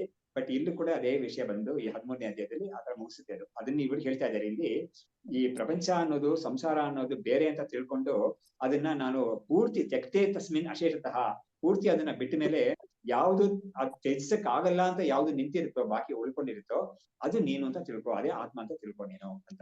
ಇವಾಗ ನೋಡಿ, ನಾನು ಯಾವ್ದನ್ನ ಬೇಕಾದ್ರೆ ನಾನು ನನ್ನಿಂದ ಬೇರೆ ಅಂತ ನಾನು ತಳ್ಬಹುದು, ತೆಗಿಬಹುದು, ತಳ್ಬಹುದು. ಅಂದ್ರೆ ಇಂಟೆಲೆಕ್ಚುಯಲ್ ಆಗಿ ನಾನು ನನ್ನಿಂದ ಬೇರೆ ಬೇರೆ ಅಂತ ತಳ್ಬಹುದು. ಬಟ್ ಯಾರು ತಳ್ಳಿದ್ದಾನೋ ಇದನ್ನೆಲ್ಲ, ಅಂದ್ರೆ ಯಾವ ಒಂದು ಆತ್ಮ ಸ್ವರೂಪದ ಒಂದು ಪ್ರಕಾಶದಿಂದ ಇದನ್ನೆಲ್ಲ ಬೇಡ ಅಂತ ತಳ್ತಾನೋ ಅದನ್ನ ಮಾತ್ರ ನಾವು ತಳ್ಳಕ್ ಆಗೋದೇ ಇಲ್ಲ ಅಂತ. ಹಾಗಾಗಿ ಅದು ಮಾತ್ರ ಖಂಡಿತ ತಳ್ಳಕ್ ಆಗದೆ ಉಳಿಯುತ್ತೆ ಅದು ಅಂತ. ಸೊ ಹೀಗೆ ಅದನ್ನ ನಾವು ಆತ್ಮ ಅಂತ ತಿಳ್ಕೊಬೇಕು ಅಂತ ಹೇಳಿ. ಅಂದ್ರೆ ನಾವು ಅಲ್ಲದೆ ಇರೋದನ್ನೆಲ್ಲ ನಾವು ಬಿಡಕ್ಕಾಗುತ್ತೆ, ನಾವೇ ಆಗಿರೋದನ್ನ ನಾವು ಬಿಡಕ್ಕಾಗುತ್ತೆ ಅದು ಖಂಡಿತ ಆಗಲ್ಲ. ಯಾಕಂದ್ರೆ ನೋಡಿ, ಅಕಸ್ಮಾತ್ ಯಾರಾದ್ರೂ ಇಲ್ಲ ಇದನ್ನು ಬಿಡಕ್ಕಾಗುತ್ತೆ ಅಂತ ಹೇಳಿದ್ರೆ ಬಿಡೋನೊಬ್ಬ ಬೇಕಾಗುತ್ತೆ, ಅದು ಅವನೊಬ್ಬ ಉಳ್ಕೊಳ್ತಾನೆ. ಸರಿ, ಅವನು ಬಿಡೋಕೆ ಯಾರೋ ಒಬ್ರು ಬೇಕಾಗುತ್ತೆ. ಇದಕ್ಕೆ ಅನವಸ್ಥಾ ಅಂತ ಹೇಳ್ತಾರೆ, ಇನ್ಫೈನೈಟ್ ರಿಗ್ರೆಸ್ ಅಂತ ಹೇಳ್ತಾರೆ. ಆತರ ಆಗುತ್ತೆ ಅದು. ಹಾಗಾಗಿ ಇಲ್ಲಿ ನಿಂತೋಗ್ಬಿಟ್ಟಿದೆ ಅದು. ಏನು ಈ ಬಿಡ್ಬೇಕಾದ್ದು ಯಾವ್ದು ಅಂತ ನಾವು ತಿಳ್ಕೊಂಡ್ಮೇಲೆ ಪಂಚಕೋಶಗಳು ಬಿಡ್ಬೇಕಾದ್ದು, ಆಮೇಲೆ ಹೊರಗಡೆ ಇರೋ ಪ್ರಪಂಚ ಇದೆಯಲ್ಲ ಅದನ್ನ ಕೂಡ ನನ್ನದು ಅಂತ ನಾನು ಯಾವ್ದ್ರಲ್ಲೂ ಕೆಲವು ವಿಷಯಗಳನ್ನ, ಹೊರಗಡೆ ಇರೋ ಪ್ರಪಂಚದಲ್ಲಿ ಕೆಲವು ಅಂಶಗಳನ್ನ ನನ್ನದು ಅಂತ ನಾನು ಹೇಳ್ತಾ ಇದ್ದೀನಿ. ಹಾಗಾಗಿ ಈ ಪಂಚಕೋಶಗಳೆಲ್ಲ ನಾನು ಅಂತ ಹೇಳ್ತಾ ಇದ್ದೀನಿ, ಹೊರಗಡೆ ಇರೋ ವಿಷಯಗಳಲ್ಲಿ ಕೆಲವುದನ್ನ ನನ್ನದು ಅಂತ ಹೇಳ್ತಾ ಇದ್ದೀನಿ. ನಾನು ಮತ್ತು ನನ್ನದು ಎರಡನ್ನೂ ಕೂಡ ಬಿಡ್ಬೇಕಾಗುತ್ತೆ. ಅವಾಗ ಉಳ್ಕೊಂಡಿರೋದು ಯಾವ್ದು ಅಂತ ಕೇಳಿದ್ರೆ ಶೂನ್ಯ ಅಲ್ಲ, ಖಂಡಿತ ಅದು ಆತ್ಮಸ್ವರೂಪವೇ ಅಂತ. ಇದನ್ನ ಈ ಒಂದು ಶೂನ್ಯವಾಗಿರ್ಬೋದು ಅಂತ ಒಂದು ಶಂಕೆ ಬರ್ಬೋದು. ಈ ಸಂಖ್ಯೆಯನ್ನ ವಿವೇಕ ಶ್ರೀರಾಮನಲ್ಲಿ ಎತ್ತಿ ಹೇಳ್ತಾರೆ. ಪಂಚಕೋಶಗಳ ವಿವೇಕವನ್ನು ಹೇಳ್ಕೊಟ್ಟ ಮೇಲೆ ಅವನು ಶಿಷ್ಯ ಕೇಳ್ತಾನೆ, ನೋಡಿ ಇದೆಲ್ಲ ನಾನಲ್ಲ ಅಂತ ನೀವ್ ಹೇಳ್ಬಿಟ್ರಿ, ನಾನು ಇದೆಲ್ಲ ಬಿಟ್ಟ ಮೇಲೆ ಏನೋ ಒಂದು ಬ್ಲಾಂಕ್ನೆಸ್ ತಾನೇ ಇದೆ ಕಾಣಿಸ್ತಾ ಇದೆ, ಬ್ಲಾಂಕ್ನೆಸ್ ಕಾಣಿಸ್ತಾ ಇದೆ ನನಗೆ ಅಂತ ಹೇಳಿದಾಗ, ಹೆದರ್ಬೇಡ ನೀನು, ಆ ಬ್ಲಾಂಕ್ನೆಸ್ ನ ನೋಡಕ್ ನೀನು ಒಬ್ಬ ಇದೆಯಲ್ಲ, ನೀನು ಆತ್ಮಸ್ವರೂಪವಾಗಿದ್ಯಾ. ನೀನು ಆ ಬ್ಲಾಂಕ್ನೆಸ್ಗೆ ಸಾಕ್ಷಿಯಾಗಿ ನೀನಿದ್ಯಾ. ಎಲ್ಲವೂ ಹೋದ್ಮೇಲೆ ಇದೆಲ್ಲ ಅಂತ ನೀನು ಎಲ್ಲವನ್ನು ಬಿಟ್ಟ ಮೇಲೆ ಇವುಗಳೆಲ್ಲ ಯಾವ್ದು ಇಲ್ವೇ ಇಲ್ಲ ಅಂತ ತಿಳ್ಕೊಂಡ್ಮೇಲೆ ಇಲ್ಲ ಅಂತ ಹೇಳಕ್ಕೆ ಒಬ್ಬ ಇದ್ದಾನಲ್ಲ, ಅವನು ಇಲ್ಲ ಅಂತ ಆಗ್ಲಿಲ್ಲ. ಇದಕ್ಕೆ ಸುಲಭವಾದ ಉದಾಹರಣೆ ಏನ್ ಕೊಡ್ಬೋದು ಅಂತ ಹೇಳಿದ್ರೆ, ಒಂದು ರೂಮ್ ಅಲ್ಲಿ ಯಾರಿದ್ದಾರೆ ನೋಡ್ಕೊಂಬಾ ಅಂತ ಒಬ್ಬನ್ ಕಳ್ಸಿದ್ರೆ ಅವನು ಇಣಕ್ ನೋಡ್ಬಿಟ್ಟು ಹೇಳ್ತಾನೆ ಯಾರು ಇಲ್ಲ ಅಲ್ಲಿ ಅಂತ ಬಂದ್ ಹೇಳ್ತಾನೆ. ಹಾಗಾದ್ರೆ ಯಾರು ಇಲ್ಲ ಅಂತ ಹೇಳಕ್ ಒಬ್ಬ ಬೇಕಾಗಿತ್ತು. ಹಾಗಾಗಿ ಅವನು ಇದ್ದಾನೆ, ಯಾರು ಇಲ್ಲ ಅಂತ ಹೇಳಕ್ ಒಬ್ಬ ಇದ್ದಾನಲ್ಲ, ಅವನಿದ್ದಾನೆ ಖಂಡಿತ, ಅವನು ಇಲ್ದೇ ಹೋಗ್ಲಿಲ್ಲ. ಹೀಗೆ ನಾವು ಈ ಆತ್ಮನನ್ನ ಇದೆ ಅಂತ ಉಳಿಸ್ಕೊಳ್ಳಕ್ಕೆ ನಮ್ಗೆ ಬೇಕಾದಷ್ಟು ಉಪಾಯಗಳೆಲ್ಲ ತೋರಿಸ್ಕೊಟ್ಟಿದ್ದಾರೆ. ಹೀಗೆ ಅವ್ರು ಹೇಳ್ತಾ ಇದ್ದಾರೆ, ಯೋ ಅವಶಿಷ್ಟ ಭಾತಿ ಸೋಯಂ ಏವ ಆತ್ಮ ಇತಿ ಅವಗಚ್ಚಬೋಹೋ ಅಂತ. ಅವನಿಗೆ ಈ ಆತ್ಮ ಅನ್ನೋದು ಎಂತದ್ದು ಅಂತ ಕೇಳುವಂತ ಹೇಳಿದ್ಮೇಲೆ ಇವನು ಇವಾಗ ಪ್ರಶ್ನೆ ಕೇಳ್ತಾನೆ. ಇವಾಗ ರಾಜ ಅದ್ರ ಮೇಲೆ ಒಂದು ಸಂವಾದ ಶುರುವಾಗುತ್ತೆ. ಇವಾಗ ಅವಶಿಷ್ಟೋಯಂ ಆತ್ಮಾಸೌ ಅಹಮಿತ್ಯೇವ ಗಮ್ಯತೆ ಮತಭೇದಾತ್ ಅಹಂ ಬುದ್ಧಿ ಬಹುಶು ಅಸ್ತಿ ಅತ್ರ ಕೋ ಭವೇತ್ ಅಂತ ಹೇಳ್ಬಿಟ್ಟು, ನಾನು ಅಂತ ಒಂದು ನೀವು ಶಬ್ದ ಉಪಯೋಗಿಸಿರಲ್ಲ, ಅವಶ್ಯ ಅಂದ್ರೆ ಕೊನೆಯಲ್ಲಿ ಉಳ್ಕೊಳ್ಳೋದು ನಾನು ಅಂತ. ಈ ನಾನು ಅನ್ನೋ ವಿಷಯದಲ್ಲಿ ಬೇರೆ ಬೇರೆ ಶಾಸ್ತ್ರಕಾರರು ಅಥವಾ ಬೇರೆ ಬೇರೆ ವಿಚಾರಗಳು ಬೇರೆ ಬೇರೆ ಇದೆ ಇದರಲ್ಲಿ ಇದನ್ನ ಒಂದು ವಿಚಾರ ಮಾಡೋಣ ಅಂತ ಇವನು ಆ ವಿಚಾರವನ್ನು ತೆಗಿತಾನೆ. ಅಂದ್ರೆ ಏನಾಯ್ತು, ಈ ತರ ಒಂದು ಸಂವಾದ ಅನ್ನೋದು ನಮ್ಗೆ ಸಮಗ್ರವಾಗಿ ಒಂದು ಕಂಪ್ಲೀಟ್ ಟೋಟಾಲಿಟಿ ನಮ್ಗೆ ಈ ವೇದಾಂತವನ್ನು ಕೊಡುತ್ತೆ. ಇಂಥ ಸಂವಾದ ಅನ್ನೋದು ಎಲ್ಲಾ ಅಂಶಗಳನ್ನು ಬರುತ್ತೆ ಇದರಲ್ಲಿ. ಅವಾಗ ಈ ನಾನು ಅಂತ ಹೇಳೋದ್ರಲ್ಲಿ ಬೇರೆ ಬೇರೆ ಜನ ಅದಕ್ಕೆ ಬೇರೆ ಬೇರೆ ಅರ್ಥ ಕೊಡ್ತಾ ಇದ್ದಾರಲ್ಲ, ಇದರಲ್ಲಿ ಯಾವ್ದು ನಾನು ಅಂತ ವೇದಾಂತಿ ಇದನ್ನ ಇದರಲ್ಲಿ ಯಾವ ನಾನು ಅನ್ನೋದನ್ನ ವೇದಾಂತಿ ಒಪ್ಕೊಂಡಿದ್ದಾನೆ ಅನ್ನೋದನ್ನ ಒಂದು ವಿಚಾರ ಮಾಡ್ತಾರೆ. ಇವಾಗ ಅದಕ್ಕೆ ಹೇಳ್ತಾ ಇದ್ದಾನೆ, ಅವಶಿಷ್ಟೋಯಂ ಆತ್ಮ ಅಸೌ ಅಹಮಿತಿ ಏವ ಗಮ್ಯತೆ. ಸರಿ, ಇದನ್ನೆಲ್ಲ ಬಿಡಿಸ್ಕೊಂಡ್ಮೇಲೆ ಯಾವ್ದೊಂದು ಉಳಿಯಿತೋ ಅದೇ ಆತ್ಮ ಅಂತ ಒಪ್ಕೊಳ್ಳೋಣ. ಆದ್ರೆ ಮತಭೇದಾತ್ ಅಹಂ ಬುದ್ಧಿ ಬಹುಶು ಅಸ್ತಿ ಅತ್ರ ಕೋ ಭವೇತ್. ಅವಾಗ ಹಾಗಾಗಿ ಮತಭೇದ ಅಂತ ಹೇಳಿದ್ರೆ ಒಬ್ಬೊಬ್ಬರ ವ್ಯೂ ಪಾಯಿಂಟ್ಸ್, ಅದರಲ್ಲಿ ಬೇರೆ ಬೇರೆ ಇದೆ. ಇದು ಅಹಂ ಅನ್ನೋದು ಏನು ಅನ್ನೋದ್ರಲ್ಲಿ ವ್ಯೂ ಪಾಯಿಂಟ್ಸ್ ತುಂಬಾ ಇದೆ. ಅದರಲ್ಲಿ ಯಾವುದು ಸರಿ ಅಂತ ನೀವು ಹೇಳಿ ಅಂತ ಇವನು ಪ್ರಶ್ನೆ ಮಾಡ್ತಾನೆ. ಅದಕ್ಕೆ ಹೇಳ್ತಾ ಇದ್ದಾನೆ ಮುಂದಕ್ಕೆ, ದೇಹ ಕರ್ತ ಚ ಸಾಕ್ಷಿ ಇತಿ ತ್ರಯೋ ವಾದಿಭಿಃ ಈರಿತಾಃ ಆತ್ಮಾನಃ ತೇಷು ಕಥಮೋ ಭವತೋ ಅಭಿಮತೋ ವದ ಅಂತ. ನೋಡು, ಶರೀರ ಅನ್ನೋದು ಆತ್ಮ ಅಂತ ಒಂದು ವಾದಿ ಹೇಳ್ತಾ ಇದ್ದಾನೆ. ಅದು ಹೇಳೋದು ಯಾರು? ಚಾರ್ವಾಕವನ್ನೇ ಶರೀರ ಆತ್ಮ ಅಂತ ಹೇಳೋದು. ಕರ್ತ ಅಂತ ಹೇಳೋದು ಬೇರೆ ಕೆಲವರು ಹೇಳ್ತಾರೆ. ಅವರು ಶರೀರ ಆತ್ಮ ಅಂತ ಹೇಳ್ತಾ ಇಲ್ಲ. ಅವರು ಇವಾಗ ನ್ಯಾಯ ವೈಶೇಷಿಕ ಅವರು, ಸಾಂಖ್ಯರು ಹೇಳ್ಬೋದು, ಮೀಮಾಂಸಾ ಇವರೆಲ್ಲ ಕೂಡ ಕರ್ತ ಭೋಕ್ತವಾಗಿದ್ದಾನ ಅವನು ಅಂತ ಹೇಳೋರಿದ್ದಾರೆ. ಹಾಗಾಗಿ ಆತ್ಮ ಅನ್ನೋದು ಕರ್ತ ಭೋಕ್ತ ಅಂತ ಹೇಳೋರು ಕೆಲವರಿದ್ದಾರೆ. ಅವರು ಆ ಪಕ್ಷವನ್ನು ತಗೊಂಡ. ಸಾಕ್ಷಿಯಿಂದ ಮೂರನೇ ಪಕ್ಷ, ಇದು ವೇದಾಂತಿ ಪಕ್ಷ. ಹಾಗಾಗಿ 3 ಪಕ್ಷ ತಗೊಂಡ. ಯಾವುದು ನೋಡಿ, ಇದ್ರಲ್ಲಿ ಕೂಡ ಒಂದು ಸ್ವಾರಸ್ಯ ಇದೆ. ಈ 3 ಪಕ್ಷ ಇವನು ತಗೊಂಡಲ್ಲ, ಇದು ಬಾಕಿ ಪಕ್ಷಗಳಿಗೆಲ್ಲ ಉಪಲಕ್ಷಣ ಅಂತ ಹೇಳ್ಬೋದು. ಆದ್ರೆ ಇಲ್ಲಿ ಈ 3 ಹೇಳಿದ್ರಲ್ಲಿ ಒಂದು ವೈಶಿಷ್ಟ್ಯ ಅಥವಾ ಸ್ವಾರಸ್ಯ ಏನು ಅಂತ ಹೇಳಿದ್ರೆ, ದೇಹ ಅನ್ನೋದು ಒಂದು ಎಕ್ಸ್ಟ್ರೀಮ್, ಸಾಕ್ಷಿ ಅನ್ನೋದು ಇನ್ನೊಂದು ಎಕ್ಸ್ಟ್ರೀಮ್, ಮಧ್ಯದಲ್ಲಿ ಕೆಲವರೆಲ್ಲ ಸೇರಿರ್ತಾರೆ. ಅದರಲ್ಲಿ ಅದನ್ನ ರೆಪ್ರೆಸೆಂಟ್ ಮಾಡೋ ತರ ಈ ಕರ್ತ ಅಂತ ಒಂದು ಶಬ್ದ ಹಾಕಿದ್ರು. ಹಾಗಾಗಿ ಕರ್ತ ಭೋಕ್ತ ಎರಡು ಸೇರಿರೋನೇ ಜೀವ ಅಂತ ಹೇಳೋರು ಕೆಲವರಿದ್ದಾರೆ. ಆಮೇಲೆ ಇನ್ನೂ ಕೆಲವರೆಲ್ಲ ಇದ್ದಾರೆ. ಅದನ್ನ ಭಗವತ್ಪಾದರು ಸೂತ್ರ ಭಾಷೆಯಲ್ಲಿ ಆರಂಭದಲ್ಲೇನೆ ಇದನ್ನ ಅಥಾತೋ ಬ್ರಹ್ಮ ಜಿಜ್ಞಾಸ ಅನ್ನೋ ಇದರಲ್ಲೇನೆ ಕೂಡ ತೋರಿಸ್ಕೊಟ್ಟಿದ್ದಾರೆ, ಕೊನೆಯಲ್ಲಿ ತೋರಿಸ್ಕೊಟ್ಟಿದ್ದಾರೆ. ಈ ತರ ಹೇಳೋರೆಲ್ಲ ಬೇರೆ ಬೇರೆ ತರ ಇದ್ದಾರೆ ಅಂತ ಹೇಳ್ಬಿಟ್ಟು ಕರ್ತ ಭೋಕ್ತ ಆತ್ಮ ಅಂತ ಇರೋರು ಇದ್ದಾರೆ. ಆಮೇಲೆ ಈ ಕರ್ತ ಭೋಕ್ತ ಅನ್ನೋನು ಜೀವ ಅಂತ ಇದೆಲ್ಲ ಅವನು ಈಶ್ವರನಿಂದ ಬೇರೆ ಅಂತ ಹೇಳೋರು ಕೆಲವರು ಇದ್ದಾರೆ, ಕೆಲವರು ಒಂದೇನೆ ಅಂತ ಹೇಳೋರು ಇದ್ದಾರೆ ಅಂತೆಲ್ಲ ಒಂದು 4-5 ಪಕ್ಷಗಳನ್ನ ಅಲ್ಲಿ ತೋರಿಸ್ತಾರೆ ಭಗವತ್ಪಾದರು. ಹೀಗೆ ಇಲ್ಲಿ ಕೂಡ ಇವನು 3 ಪಕ್ಷವನ್ನು ತಗೊಂಡು ಇದರಲ್ಲಿ ಯಾವುದು ತೇಷು ಕಥಮಃ ಭವತೋ ಅಭಿಮತೋ ಪದ, ನೀವು ಈ 3ರಲ್ಲಿ ನೀವು ಯಾರನ್ನ ಒಪ್ಪಿದ್ದೀರಾ ಆತ್ಮ ಅಂತ ಅದನ್ನ ಹೇಳಿ ನೀವು ಅಂತ ಇವನು ಕೇಳ್ತಾನೆ. ಇವಾಗ ಸಾಕ್ಷಿ ಆತ್ಮ ಅಭಿಮತಃ ನ ಅನ್ಯೌ ತಯೋಹೋ ದೋಷಾಹ ತ್ವಯಾ ಈರಿತಾಹ ಸಂಸಾರಾಂತಹ ಪಾತಿನೌತೌ ನ ತಯೋಹೋ ಆತ್ಮತಾ ಉಚಿತ. ಎಷ್ಟು ಚೆನ್ನಾಗಿ ಹೇಳ್ತಾ ಇದ್ದಾರೆ ನೋಡಿ. ನೀನ್ 3 ಹೇಳಿದ್ಯಲ್ಲ, ಶರೀರ ಅಂತ ಒಂದು, ಕರ್ತ ಅಂತ ಒಂದು, ಸಾಕ್ಷಿ ಅಂತ ಒಂದು, 3ನ್ನ ಹೇಳಿದೆ ನೀನು. ಈ 3ರಲ್ಲಿ ಈ ಸಾಕ್ಷಿ ಅನ್ನೋದೇ ಆತ್ಮ, ಖಂಡಿತ ವಾಸ್ತವವಾಗಿ ಸಾಕ್ಷಿ ಅನ್ನೋದೇ ಆತ್ಮ. ಈ ಬಾಕಿ 2 ನೀನ್ ಹೇಳಿದ್ಯಲ್ಲ ಅದು ನೀನೇ ಹೇಳ್ಬಿಟ್ಟೆ, ಅವುಗಳೆಲ್ಲ ನೀನು ಇದು ದೋಷ ಇದೆ ಅಂತ ನೀನೇ ಅವ್ರಿಗೆ ಹೇಳ್ಬಿಟ್ಟೆ, ಶರೀರದಲ್ಲಿ ದೋಷ ಇದೆ ಅಂತ ನೀನೇ ಹೇಳ್ಬಿಟ್ಟೆ. ಕರ್ತೃತ್ವ ಅನ್ನೋದ್ರಲ್ಲಿ ಏನು ಭೋಕ್ತ ಅಂತ ಇರೋನೇ ಕರ್ತಾನೆ ಭೋಕ್ತ ಆಗ್ತಾನೆ, ಅವನಲ್ಲೂ ದೋಷ ಎಲ್ಲ ಹೇಳ್ಬಿಟ್ಟೆ ನೀನು. ಅದರಿಂದ ಸಾಕ್ಷಿಯಲ್ಲಿ ದೋಷ ಯಾರು ಹೇಳಕ್ ಆಗೋದೇ ಇಲ್ಲ, ನೀನ 2ರಲ್ಲೂ ದೋಷ ಹೇಳಾಯ್ತು. ಆಮೇಲೆ ಸಂಸಾರ ಅಂತಃಪಾತಿನೌತೌ, ಯಾವ 2 ದೇಹ ಮತ್ತು ಕರ್ತೃತ್ವ ಅಂತ ಜೀವ ಅಂತ ಹೋಗಿದಾನಲ್ಲ, ಅದೆರಡು ಕೂಡ ಸಂಸಾರದಲ್ಲಿ ನಮ್ಮನ್ನ ತಳ್ಳೋದು ಅವೆರಡು ಕೂಡ.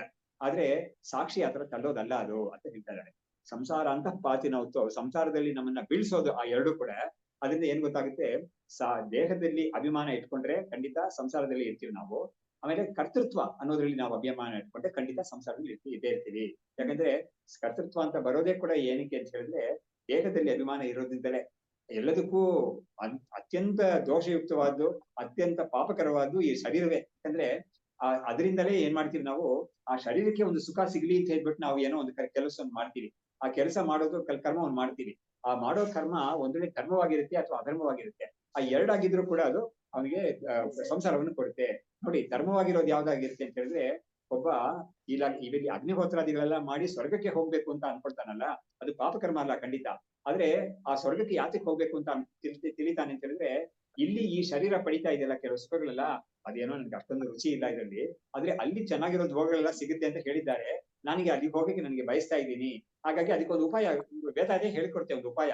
ಅದರಿಂದ ನಾನು ಆ ಉಪಾಯವನ್ನು ನಾನು ಉಪಯೋಗಿಸ್ಕೊಂಡು ನಾನು ಅಲ್ಲಿಗೆ ಹೋಗ್ತೀನಿ ಅಂತ ಅವ್ನು ತಿಳಿತಾನೆ. ಅವಾಗ ಏನಾಯ್ತು, ಅವನ ಒಂದು ಥಿಂಕಿಂಗ್ ಈ ತರ ಇರುತ್ತೆ.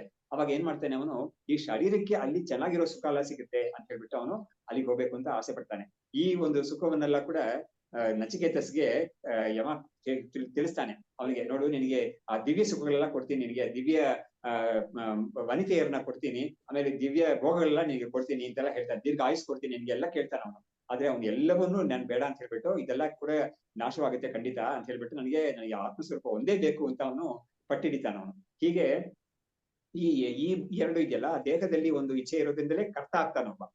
ಅವಾಗ ಏನಾಯ್ತು, ಕರ್ತೃತ್ವ ಇಂದ ಬಂದ ಮೇಲೆ ಖಂಡಿತ ಭೋಕ್ತೃತ್ವ ಬರ್ಲೇಬೇಕಾಗುತ್ತೆ. ಅವಾಗ ಮತ್ತೆ ಜನ್ಮ ಬೇಕಾಗುತ್ತೆ, ಖಂಡಿತ ಅವನು ಹೊಂದ್ಲೇಬೇಕಾಗುತ್ತೆ. ಅದರಿಂದ ಸಂಸಾರದಲ್ಲಿ ಅವನು ಇರ್ತಾನೆ ಯಾವಾಗ್ಲೂ ಕೂಡ.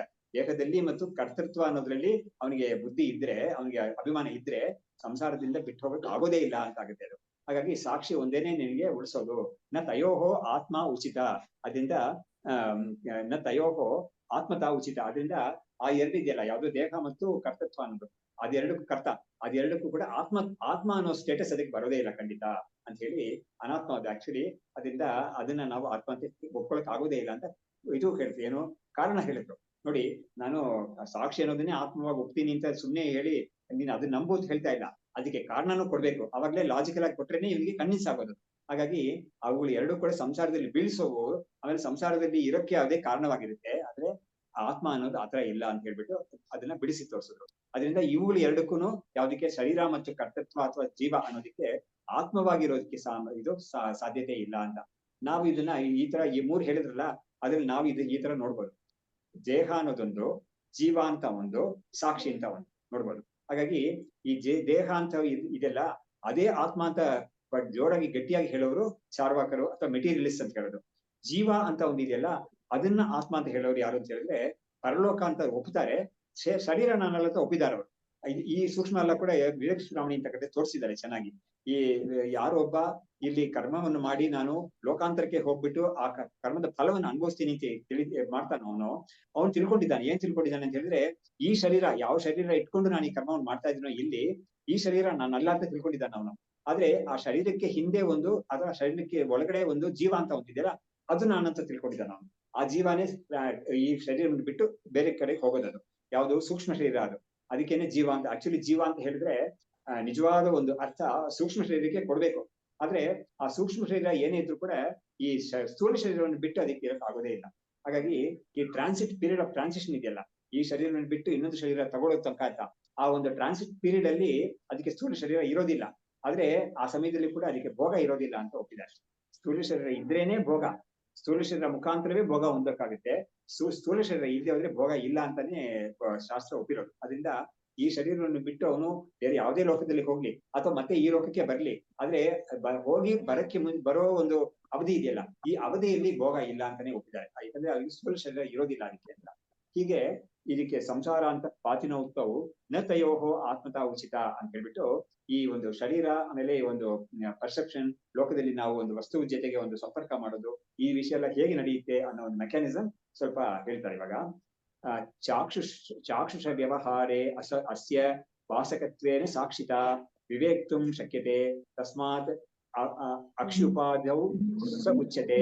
ಹೀಗಾಗಿ ಈ ಒಂದು ಆತ್ಮ ಅಂದ್ರೆ ಯಾವುದು ಅಂತ ತೋರ್ಸಕ್ಕೆ ನಮ್ಗೆ ಇವಾಗ ಅವರು ಪ್ರಾರಂಭ ಮಾಡ್ತಾ ಇದ್ದಾರೆ. ಈ ಆತ್ಮ ಅನ್ನೋದನ್ನ ಅನಾತ್ಮವಾಗಿರೋ ಶರೀರಾದಿಗಳಿಂದ ಬಿಡಿಸಿ ತೋರಿಸ್ಬೇಕದು. ಆ ಒಂದು ಕೆಲಸವನ್ನ ಇವಾಗ ಪ್ರಾರಂಭ ಮಾಡ್ತಾರೆ ಹೇಳಕ್ಕೆ. ಚಾಕ್ಷುಷ ವ್ಯವಹಾರೇ ಅಸ್ಯ ವಾಸಕತ್ವೇನ ಸಾಕ್ಷಿತ ಅಂದ್ರೆ ಚಾಕ್ಷುಷ ವ್ಯವಹಾರ ಅಂದ್ರೆ ಕಣ್ಣಿಂದ ನಾವು ವಸ್ತು ನೋಡ್ತೀವಿ. ಅದು ನೋಡುವಾಗ ನಮ್ಗೆ ಕಣ್ಣು ಅಂತ ಒಂದಿದೆ, ಕಣ್ಣಿಂದ ಒಂದು ವಸ್ತುವನ್ನ ನಾವು ತಿಳಿತೀವಿ ಅಂತ ಒಂದಿದೆ. ಆಮೇಲೆ ಈ ಒಂದು ಕಣ್ಣು ತಿಳಿತಾ ಇದ್ದೀನಿ ಅಂತ ಒಂದಿದೆ. ಇದಕ್ಕೆ ತೃಪ್ತಿ ಅಂತ ಹೇಳ್ತಾರೆ.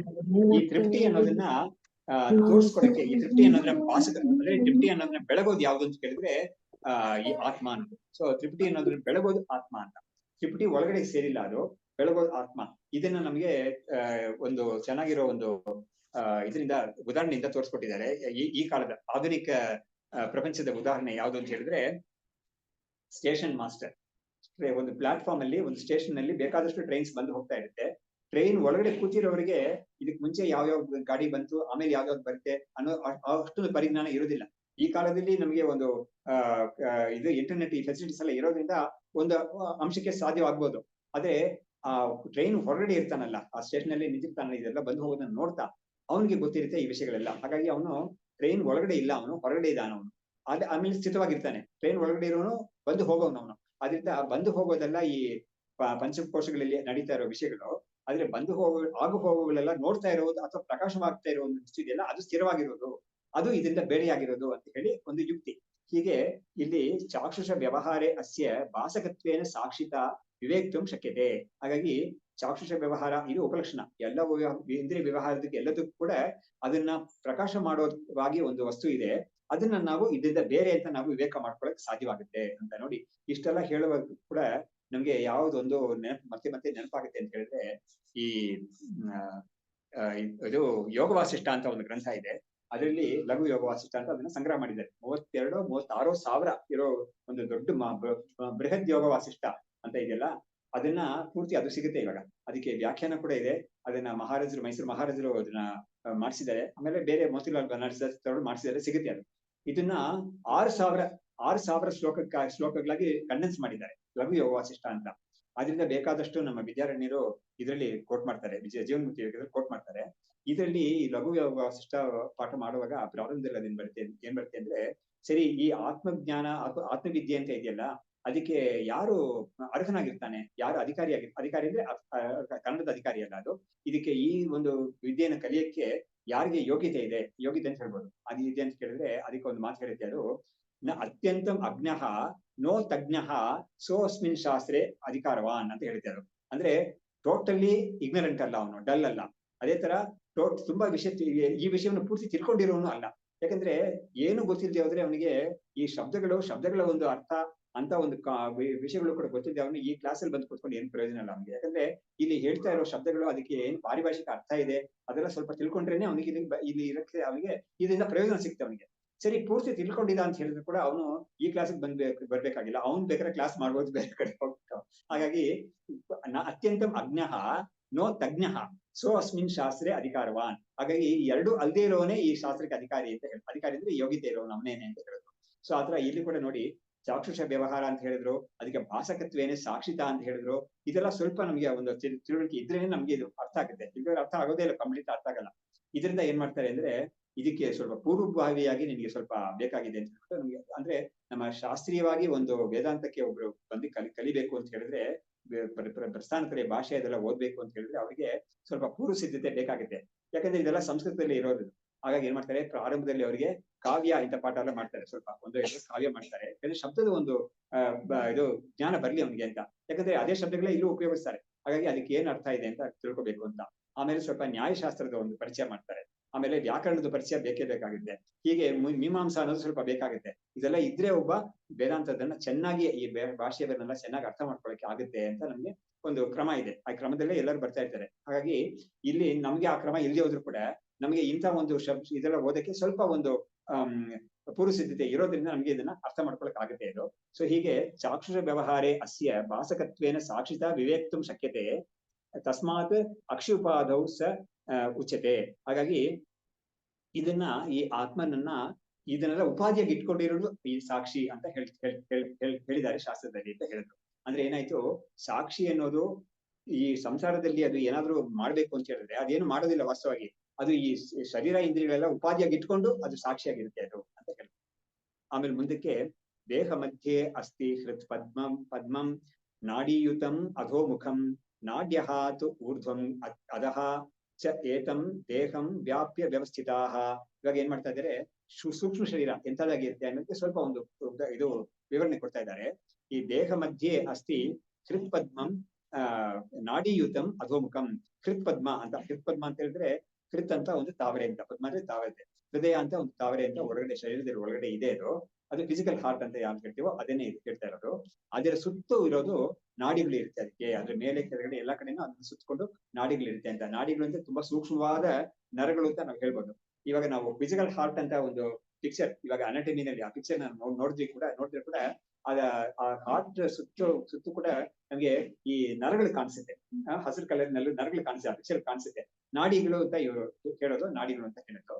ಹಾಗೆ ನಾಡ್ಯಃ ತು ಊರ್ಧ್ವಂ ಅಧಃ ಚ ಏಕಂ ದೇಹಂ ವ್ಯಾಪ್ಯ ವ್ಯವಸ್ಥಿತ. ಹಾಗಾಗಿ ಶರೀರದ ಒಳಗಡೆ ಈ ಹೃತ್ಪದ್ಮ ಅಂತ ಇದೆ, ಅದ್ರ ಒಳಗಡೆ ಹೊರಗಡೆ ಎಲ್ಲ ಈ ನಾಡಿಗಳೆಲ್ಲ ಅದು ಇಡೀ ತಲೆ ಶರೀರವನ್ನು ವ್ಯಾಪಿಸ್ಕೊಂಡು ನಾಡಿಗಳೆಲ್ಲ ಒಳಗಡೆ ಇರುತ್ತೆ.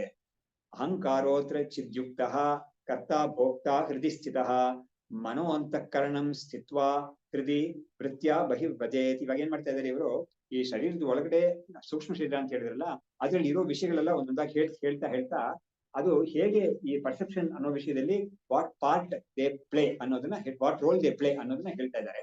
ಅಹಂಕಾರೋ ಅತ್ರ ಚಿದ್ಯುಕ್ತ. ಅಹಂಕಾರ ಅಂತ ಒಂದು ವಸ್ತು ಇದೆ ನಮ್ದ್ರಲ್ಲಿ ಒಳಗಡೆ, ಅದು ಚೈತನ್ಯದ ಸಮೇತ ಇರೋದದು, ಅಂದ್ರೆ ಚೈತನ್ಯ ಸೇರ್ಕೊಂಡಿರೋದು ಅಂತ. ನಮ್ಮ ಇವರು ವಿದ್ಯಾರಣ್ಯರು ಇದರಲ್ಲಿ ಪಂಚದರ್ಶಿನಲ್ಲಿ ಈ ಚಿತ್ತವೃತ್ತಿ ಅಂದ್ರೆ ಮನೋವೃತ್ತಿ ಅಂತ ಒಂದು ಹೇಳ್ತೀವಲ್ಲ, ಆ ಮನೋವೃತ್ತಿ ವಸ್ತುತಃ ಜಡ, ಅದು ಖಂಡಿತ ಜಡ ಅದು. ಯಾಕಂದ್ರೆ ಅದು ಮನಸ್ಸಿನ ಒಂದು ವಿಕಾರ, ಅದು ಮನಸ್ಸು ಅನ್ನೋದು ಪಂಚಭೂತಗಳಿಂದ ಉಂಟಾಗಿರೋದು. ಹಾಗಾಗಿ ಮನಸ್ಸಿನ ಒಂದು ವಿಕಾರ ಕೂಡ ಜಡವಾಗಿ ಒಪ್ಪಿದ್ದೀವಿ ನಾವು. ಅಲ್ಲಿ ಗೀತೆಯಲ್ಲಿ ಕೂಡ ಬರುತ್ತೆ, ಇಚ್ಛಾ ದ್ವೇಷ ಸುಖಂ ದುಃಖಂ ಅಂತ. ಇಚ್ಛೆ ಅನ್ನೋದು ನಾವು ಜಡ ಅಂತ ಯಾರು ಒಪ್ಕೊಳಕ್ ಆಗೋದೇ ಇಲ್ಲ ಅದನ್ನ. ಆದ್ರೆ ಆ ಗೀತೆ ಬಂದು ತುಂಬಾ ಇದು ಕಡಾಖಂಡಿತವಾಗಿ ಹೇಳ್ಬಿಡುತ್ತೆ, ಅದು ಜಡನೇ, ಅದು ಕ್ಷೇತ್ರ ಅನ್ನೋದಕ್ಕೆ ಸೇರಿದ್ದದು ಅಂತ ಹೇಳುತ್ತೆ. ಅದು ದ್ವೇಷ ಅನ್ನೋದು ಕೂಡ ಅದು ಜಡ ಅಂತ ಹೇಳುತ್ತೆ. ಅದು ಎನಿವೆ ಅದು ಈ ತರ ಒಂದು ಇದೆಯಲ್ಲ, ಇದು ಒಂದು ವೃತ್ತಿ ಅಂತ ಇದೆ. ವಿದ್ಯಾರ್ಥಿಗಳು ಏನ್ ಮಾಡ್ತಾರೆ ಅಂದ್ರೆ ಅವರು ಒಂದು ಸೂಕ್ಷ್ಮವಾದ ಒಂದು ಬುದ್ಧಿಯಿಂದ ಅವರು ಈ ಮನೋವೃತ್ತಿ ಅಂತ ಇದೆಯಲ್ಲ, ಯದ್ಯಪಿ ಜಡವೇ ಆದ್ರೂ ಕೂಡ ಅದಕ್ಕೆ ಹೇಗೆ ಒಂದು ಜ್ಞಾನವನ್ನ ನಮ್ಗೆ ಇದು ಹೊಂದಿಸಕ್ಕೆ ಅದಕ್ಕೆ ಹೇಗೆ ಸಾಧ್ಯವಾಗುತ್ತೆ ಅಂತ ಹೇಳಿದ್ರೆ, ಅವರು ಒಂದು ಉದಾಹರಣೆ ಕೊಡ್ತಾರೆ. ಒಂದು ನಾವು ಒಂದು ಸ್ಪಿಯರ್ ಅಂತ ಒಂದು ಹೇಳ್ತೀವಲ್ಲ, ಅದಕ್ಕೆ ಈಟಿ ಅಂತ ಹೇಳ್ತೀವಿ. ಕನ್ನಡದಲ್ಲಿ ಏನ್ ಹೇಳ್ತಾರೆ, ಅದಕ್ಕೆ ಒಂದ್ ಕಡೆಯಿಂದ ಒಂದ್ ಕಡೆಗೆ ಹಾಕ್ತಾರಲ್ಲ ಅದನ್ನ, ಅಂದ್ರೆ ಈಟಿ ಅಂತಾನೆ. ಅದಕ್ಕೆ ಮೊನೆ ಒಂದಿರುತ್ತೆ, ಅದಕ್ಕೆ ಒಂದು ತುದಿ ಇರುತ್ತೆ. ಆ ತುದಿ ಅನ್ನೋದು ಈ ಹಿಡಿ ಇತ್ಯಾದಿ ಅದು ಮರದಲ್ಲಿ ಇರುತ್ತೆ, ತುದಿ ಅನ್ನೋದು ಕಬ್ಬಣದಲ್ಲಿ ಇರುತ್ತೆ. ಅದು ಹಾಗಾಗಿ ಕಬ್ಬಣದ ಅದಕ್ಕೆ ಸೇರಿಸಿರ್ತಾರೆ. ಇವರು ಈ ಉದಾಹರಣೆ ಕೊಡ್ತಾರೆ. ಅವರು ಇವರು ವಿದ್ಯಾರಣ್ಯರು ಈ ಪಾಂಚಭೌತಿಕವಾಗಿ ಜಡವೇ ಆಗಿದ್ರು ಕೂಡ ಅದಕ್ಕೆ ಒಂದು ಚೈತನ್ಯ ಅದಕ್ಕೆ ಒಂದು ಸೇರ್ಕೊಂಡಿದೆ ಅಂತ ಹೇಳಕ್ಕೆ ಈ ಈಟಿ ಎಕ್ಸಾಂಪಲ್ ಕೊಡ್ತಾರೆ ಅವರು. ಅದಕ್ಕೆ ಹಿಡಿ ಅನ್ನೋದು ಮರದಲ್ಲಿ ಮಾಡಿರ್ತಾರೆ, ಉದ್ದಕ್ಕೆ ಕೋಲ್, ಅದು ಆ ಕೋಲ್ ತುದಿಯಲ್ಲಿ ಈ ಇದನ್ನ ಸೇರಿಸಿರ್ತಾರೆ. ಏನು ಈ ಕಬ್ಬಿಣದ ಚೂಪಾಗಿ ಸೇರಿಸಿರ್ತಾರೆ. ಇದನ್ನ ನಾವು ಇದನ್ನು ಕೂಡ ನೋಡ್ಬೋದು. ತೋಟಿ ಅಂತ ಹೇಳ್ತಾರಲ್ಲ, ಇದು ಹೂವೆಲ್ಲ ಕೀಳಕ್ಕೆ ನಾವು ಕಾಯೋ ಹೂ ಕೀಳಕ್ಕೆ ಒಂದು ಮುದ್ದಕ್ಕೆ ಇರುತ್ತೆ ಕೋಲು, ಮೇಲ್ಗಡೆ ಒಂದು ಮೆಟಲ್ ಅನ್ನು ಮಾಡಿರ್ತಾರೆ. ಅದು ಸ್ವಲ್ಪ ಶಾರ್ಪ್ ಆಗಿರುತ್ತೆ. ಅದು ಇದು ಈಟಿ ಅನ್ನೋದು ಪೂರ್ತಿ ಅದಕ್ಕೆ ಒಂದು ಪಾಯಿಂಟೆಡ್ ಎಡ್ಜೆ ಇರುತ್ತೆ ಅದಕ್ಕೆ. ಸೊ ಹೀಗೆ ಇದು ಹೇಗೆ ಸೇರ್ಕೊಂಡಿರುತ್ತೋ ಅದು ಹಾಗೆ ಈ ಜಡವಾದ ಒಂದು ಚಿತ್ರವೃತ್ತಿಗೆ ಈ ಚೈತನ್ಯದ ಒಂದು ಪ್ರತಿಫಲನ ಅದು ಇರುತ್ತೆ. ಅದು ಅದರಿಂದ ಇದು ಈ ಕೆಲಸ ಮಾಡಕ್ಕಾಗತ್ತೆ ಅದಕ್ಕೆ ಅಂತ ಅವರು ಉಪಪತ್ತಿ ಹೇಳ್ತಾರೆ. ಬಟ್ ಇಲ್ಲಿ ಇವ್ರು ಹೇಳ್ತಾ ಇರೋದು ಅಹಂಕಾರ ಅನ್ನೋದು ಕೂಡ ಚಿಂತ್ಯುಕ್ತ. ಅಹಂಕಾರ ಅನ್ನೋದು ಪಂಚಭೂತಗಳಿಂದಲೇ ಆಗಿರೋದು, ಆದ್ರೂ ಕೂಡ ಅದಕ್ಕೆ ಚೈತನ್ಯದ ಒಂದು ಪ್ರಕಾಶ ಅದಕ್ಕೆ ಸೇರಿದೆ. ಅದರಲ್ಲಿ ಚಿದ್ಯುಕ್ತ ಕರ್ತ ಭೋಕ್ತ ಹೃದಯ ಸ್ಥಿತ. ಅಹಂಕಾರ ಅನ್ನೋದಕ್ಕೇನೆ ಕರ್ತೃತ್ವ ಭೋಕ್ತೃತ್ವ ಅನ್ನೋದು ಹೇಳ್ಬೇಕಾಗುತ್ತೆ ಅಂತ ಒಂದು ಪ್ರಕ್ರಿಯೆಯಿಂದ ಹೇಳ್ತಾ ಇದ್ದಾರೆ ಅವರು. ಆಮೇಲೆ ಮನೋ ಅಂತಃಕರಣಂ ಸ್ಥಿತ್ವ ಹೃದಯ ವೃತ್ಯ ಬಹಿ ಬ್ರಜೇತ್. ಹಾಗಾಗಿ ಮನಸ್ಸು ಅಂತಃಕರಣಂ ಇದೆಲ್ಲ ಹೃದಯದಲ್ಲಿ, ಹೃದಯ ಅಂತ ಯಾವ್ದನ್ನ ಹೇಳಿದ್ರು ಅಲ್ಲಿ ಇದ್ಕೊಂಡು ವೃತ್ತಿಯಿಂದ ಅದು ಹೊರಗಡೆ ಹೋಗುತ್ತೆ ಅದು ಅಂತ. ಹಾಗಾಗಿ ಮನಸ್ಸು ಅನ್ನೋದು ಈ ಶರೀರವನ್ನು ಬಿಟ್ಟು ಹೊರಗಡೆ ಹೋಗುತ್ತೆ ಒಂದು ವಿಷಯವನ್ನು ತಿಳ್ಕೊಳ್ಳಕ್ಕೆ. ಅದಕ್ಕೆ ವೇದಾಂತದ ಒಂದು ಪ್ರಕ್ರಿಯೆ ಇದೆ, ಅದನ್ನ ಹೇಳ್ತಾರೆ ಇವರು. ಅದು ಮನೋವೃತ್ತಿ ಅನ್ನೋದು ಇಂದ್ರಿಯದ ಮುಖಾಂತರ ಶರೀರದಿಂದ ಹೊರಗಡೆ ಹೋಗುತ್ತೆ. ಅದು ಇಂದ್ರಿಯದ ಮುಖಾಂತರ ಹೋಗುದು ಅಂತ ಹೇಳಿದ್ರೆ ಅದಕ್ಕೊಂದು ತೇಜೋ ವೃತ್ತಿ ಅಂತ ಹೇಳಿದ್ದಾರೆ. ತೇಜಸ್ ಅಂತ ಒಂದು ತೇಜಸ್ ಲೈಟ್ ಅಂತ. ಸೊ ಅಂತ ಒಂದು ರೀತಿಯಲ್ಲಿ ಅದು ಹೊರಗಡೆ ಹೋಗುತ್ತೆ. ಲೈಟ್ ರೇಸ್ ಅಂತ ಹೇಳ್ಬೋದು. ನಾವು ರೇಸ್ ರೀತಿಯಲ್ಲಿ ಹೋಗುತ್ತೆ. ಅದು ಹೋಗಿ ಹೊರಗಡೆ ಇರೋ ಒಂದು ವಸ್ತು, ಅದು ಘಟವಾದ್ರೆ ಅಥವಾ ಒಂದು ಏನೇ ವಸ್ತು ಆದ್ರೆ ಅದನ್ನ ಇದು ಕಾಂಟ್ಯಾಕ್ಟ್ ಮಾಡುತ್ತೆ. ಕಾಂಟ್ಯಾಕ್ಟ್ ಮಾಡುವಾಗ ಏನ್ ಮಾಡುತ್ತೆ ಅಂದ್ರೆ ಅದನ್ನ ಇದು ವ್ಯಾಪಿಸುತ್ತೆ. ಈ ವೃತ್ತಿ ಅನ್ನೋದು ಅದನ್ನ ಆ ವಸ್ತುವನ್ನು ವ್ಯಾಪಿಸುತ್ತೆ. ವ್ಯಾಪಿಸಿದಾಗ ಏನಾಗುತ್ತೆ ಅಂತ ಹೇಳಿದ್ರೆ ಆ ವಸ್ತುವಿನ ಬಗ್ಗೆ ಒಂದು ಅಜ್ಞಾನ ನಮಗಿತ್ತು ಮುಂಚೆ, ಅದನ್ನ ಇದು ಹೋಗ್ಲಾಡ್ಸುತ್ತೆ, ಅಜ್ಞಾನವನ್ನು ಹೋಗ್ಲಾಡ್ಸುತ್ತೆ. ಅದು ಆ ಒಂದು ಪ್ರಕ್ರಿಯೆಯನ್ನ ಇವರು ಇಲ್ಲಿ ಹೆಲ್ಪ್ ಮಾಡ್ತಾ ಇದ್ದಾರೆ. ಅದೇ ಆ ಭಾಗವನ್ನ ನಾವು ಮುಂದಿನ ಕ್ಲಾಸ್ ಅಲ್ಲಿ ನೋಡೋಣ. ಇಲ್ಲಿವರೆಗೂ ಇವರು ಹೇಳಿದ್ದು ಸೂಕ್ಷ್ಮ ಶರೀರಕ್ಕೆ ಪ್ರವೇಶ ಮಾಡಿದ್ದಾರೆ. ಅದರಲ್ಲಿರೋ ಅಂಶಗಳು ಅದು ಏನ್ ಮಾಡುತ್ತೆ ಅದು ಅನ್ನೋದನ್ನ ಬಿಡಿಸಿ ಹೇಳ್ತಾ ಇದ್ದಾರೆ. ಇದು ಯಾತಕ್ಕೆ ಹೇಳ್ಬೇಕಾಗಿದೆ ಅಂತ ಹೇಳಿದ್ರೆ, ಸಾಕ್ಷಿ ಅನ್ನೋದನ್ನ ನೀನು ಇದರಿಂದ ಬೇರೆ ಅಂತ ತಿಳ್ಕೊಬೇಕಾದ್ರೆ ಬೇರೆ ಅನ್ನೋದು ಯಾವ್ದು ಅಂತ ತಿಳ್ಕೊಬೇಕಲ್ಲ ನಾವು, ಅವುಗಳಿಂದ ಇದು ಬೇರೆ ಅಂತ ತಿಳ್ಕೊಬೇಕು. ಆ ಬೇರೆ ಅನ್ನೋದು ಯಾವ್ದು ಅನ್ನೋದನ್ನ ನಾವು ಒಂದು ಪರಿಚಯ ನಮ್ಗೆ ಆಗ್ಬೇಕು ಅನ್ನೋದನ್ನ ಇದನ್ನೇ ಕ್ಷೇತ್ರಂ ಅನ್ನೋ ಶಬ್ದದಿಂದ ಗೀತೆಯಲ್ಲಿ ಕೂಡ ಹೇಳಿದ್ದಾರೆ. ಅದನ್ನ ಇವರು ಈ ರೀತಿಯಲ್ಲಿ ಹೇಳ್ತಾ ಇದ್ದಾರೆ. ಇಲ್ಲಿಗೆ ನಾವು ನಿಲ್ಲಿಸಿರೋಣ. ಕರೆಕ್ಟ್. ಶಾಸ್ತ್ರಂ ಶಾರೀರ ಮೀಮಾಂಸಾ ದೇವಸ್ತು ಪರಮೇಶ್ವರಃ ಆಚಾರ್ಯ ಶಂಕರಾಚಾರ್ಯಾಃ ಸಂತು ಮೇ ಜನ್ಮ ಜನ್ಮನಿ ವಿದ್ಯಾ ವಿನಯ ಸಂಪನ್ನಂ ವೀತರಾಗಂ ವಿವೇಕಿನಂ ವಂದೇ ವೇದಾಂತ ತತ್ವಜ್ಞಂ ವಿದುಷೇಖರ ಭಾರತೀ. ಓಂ ತತ್ಸತ್.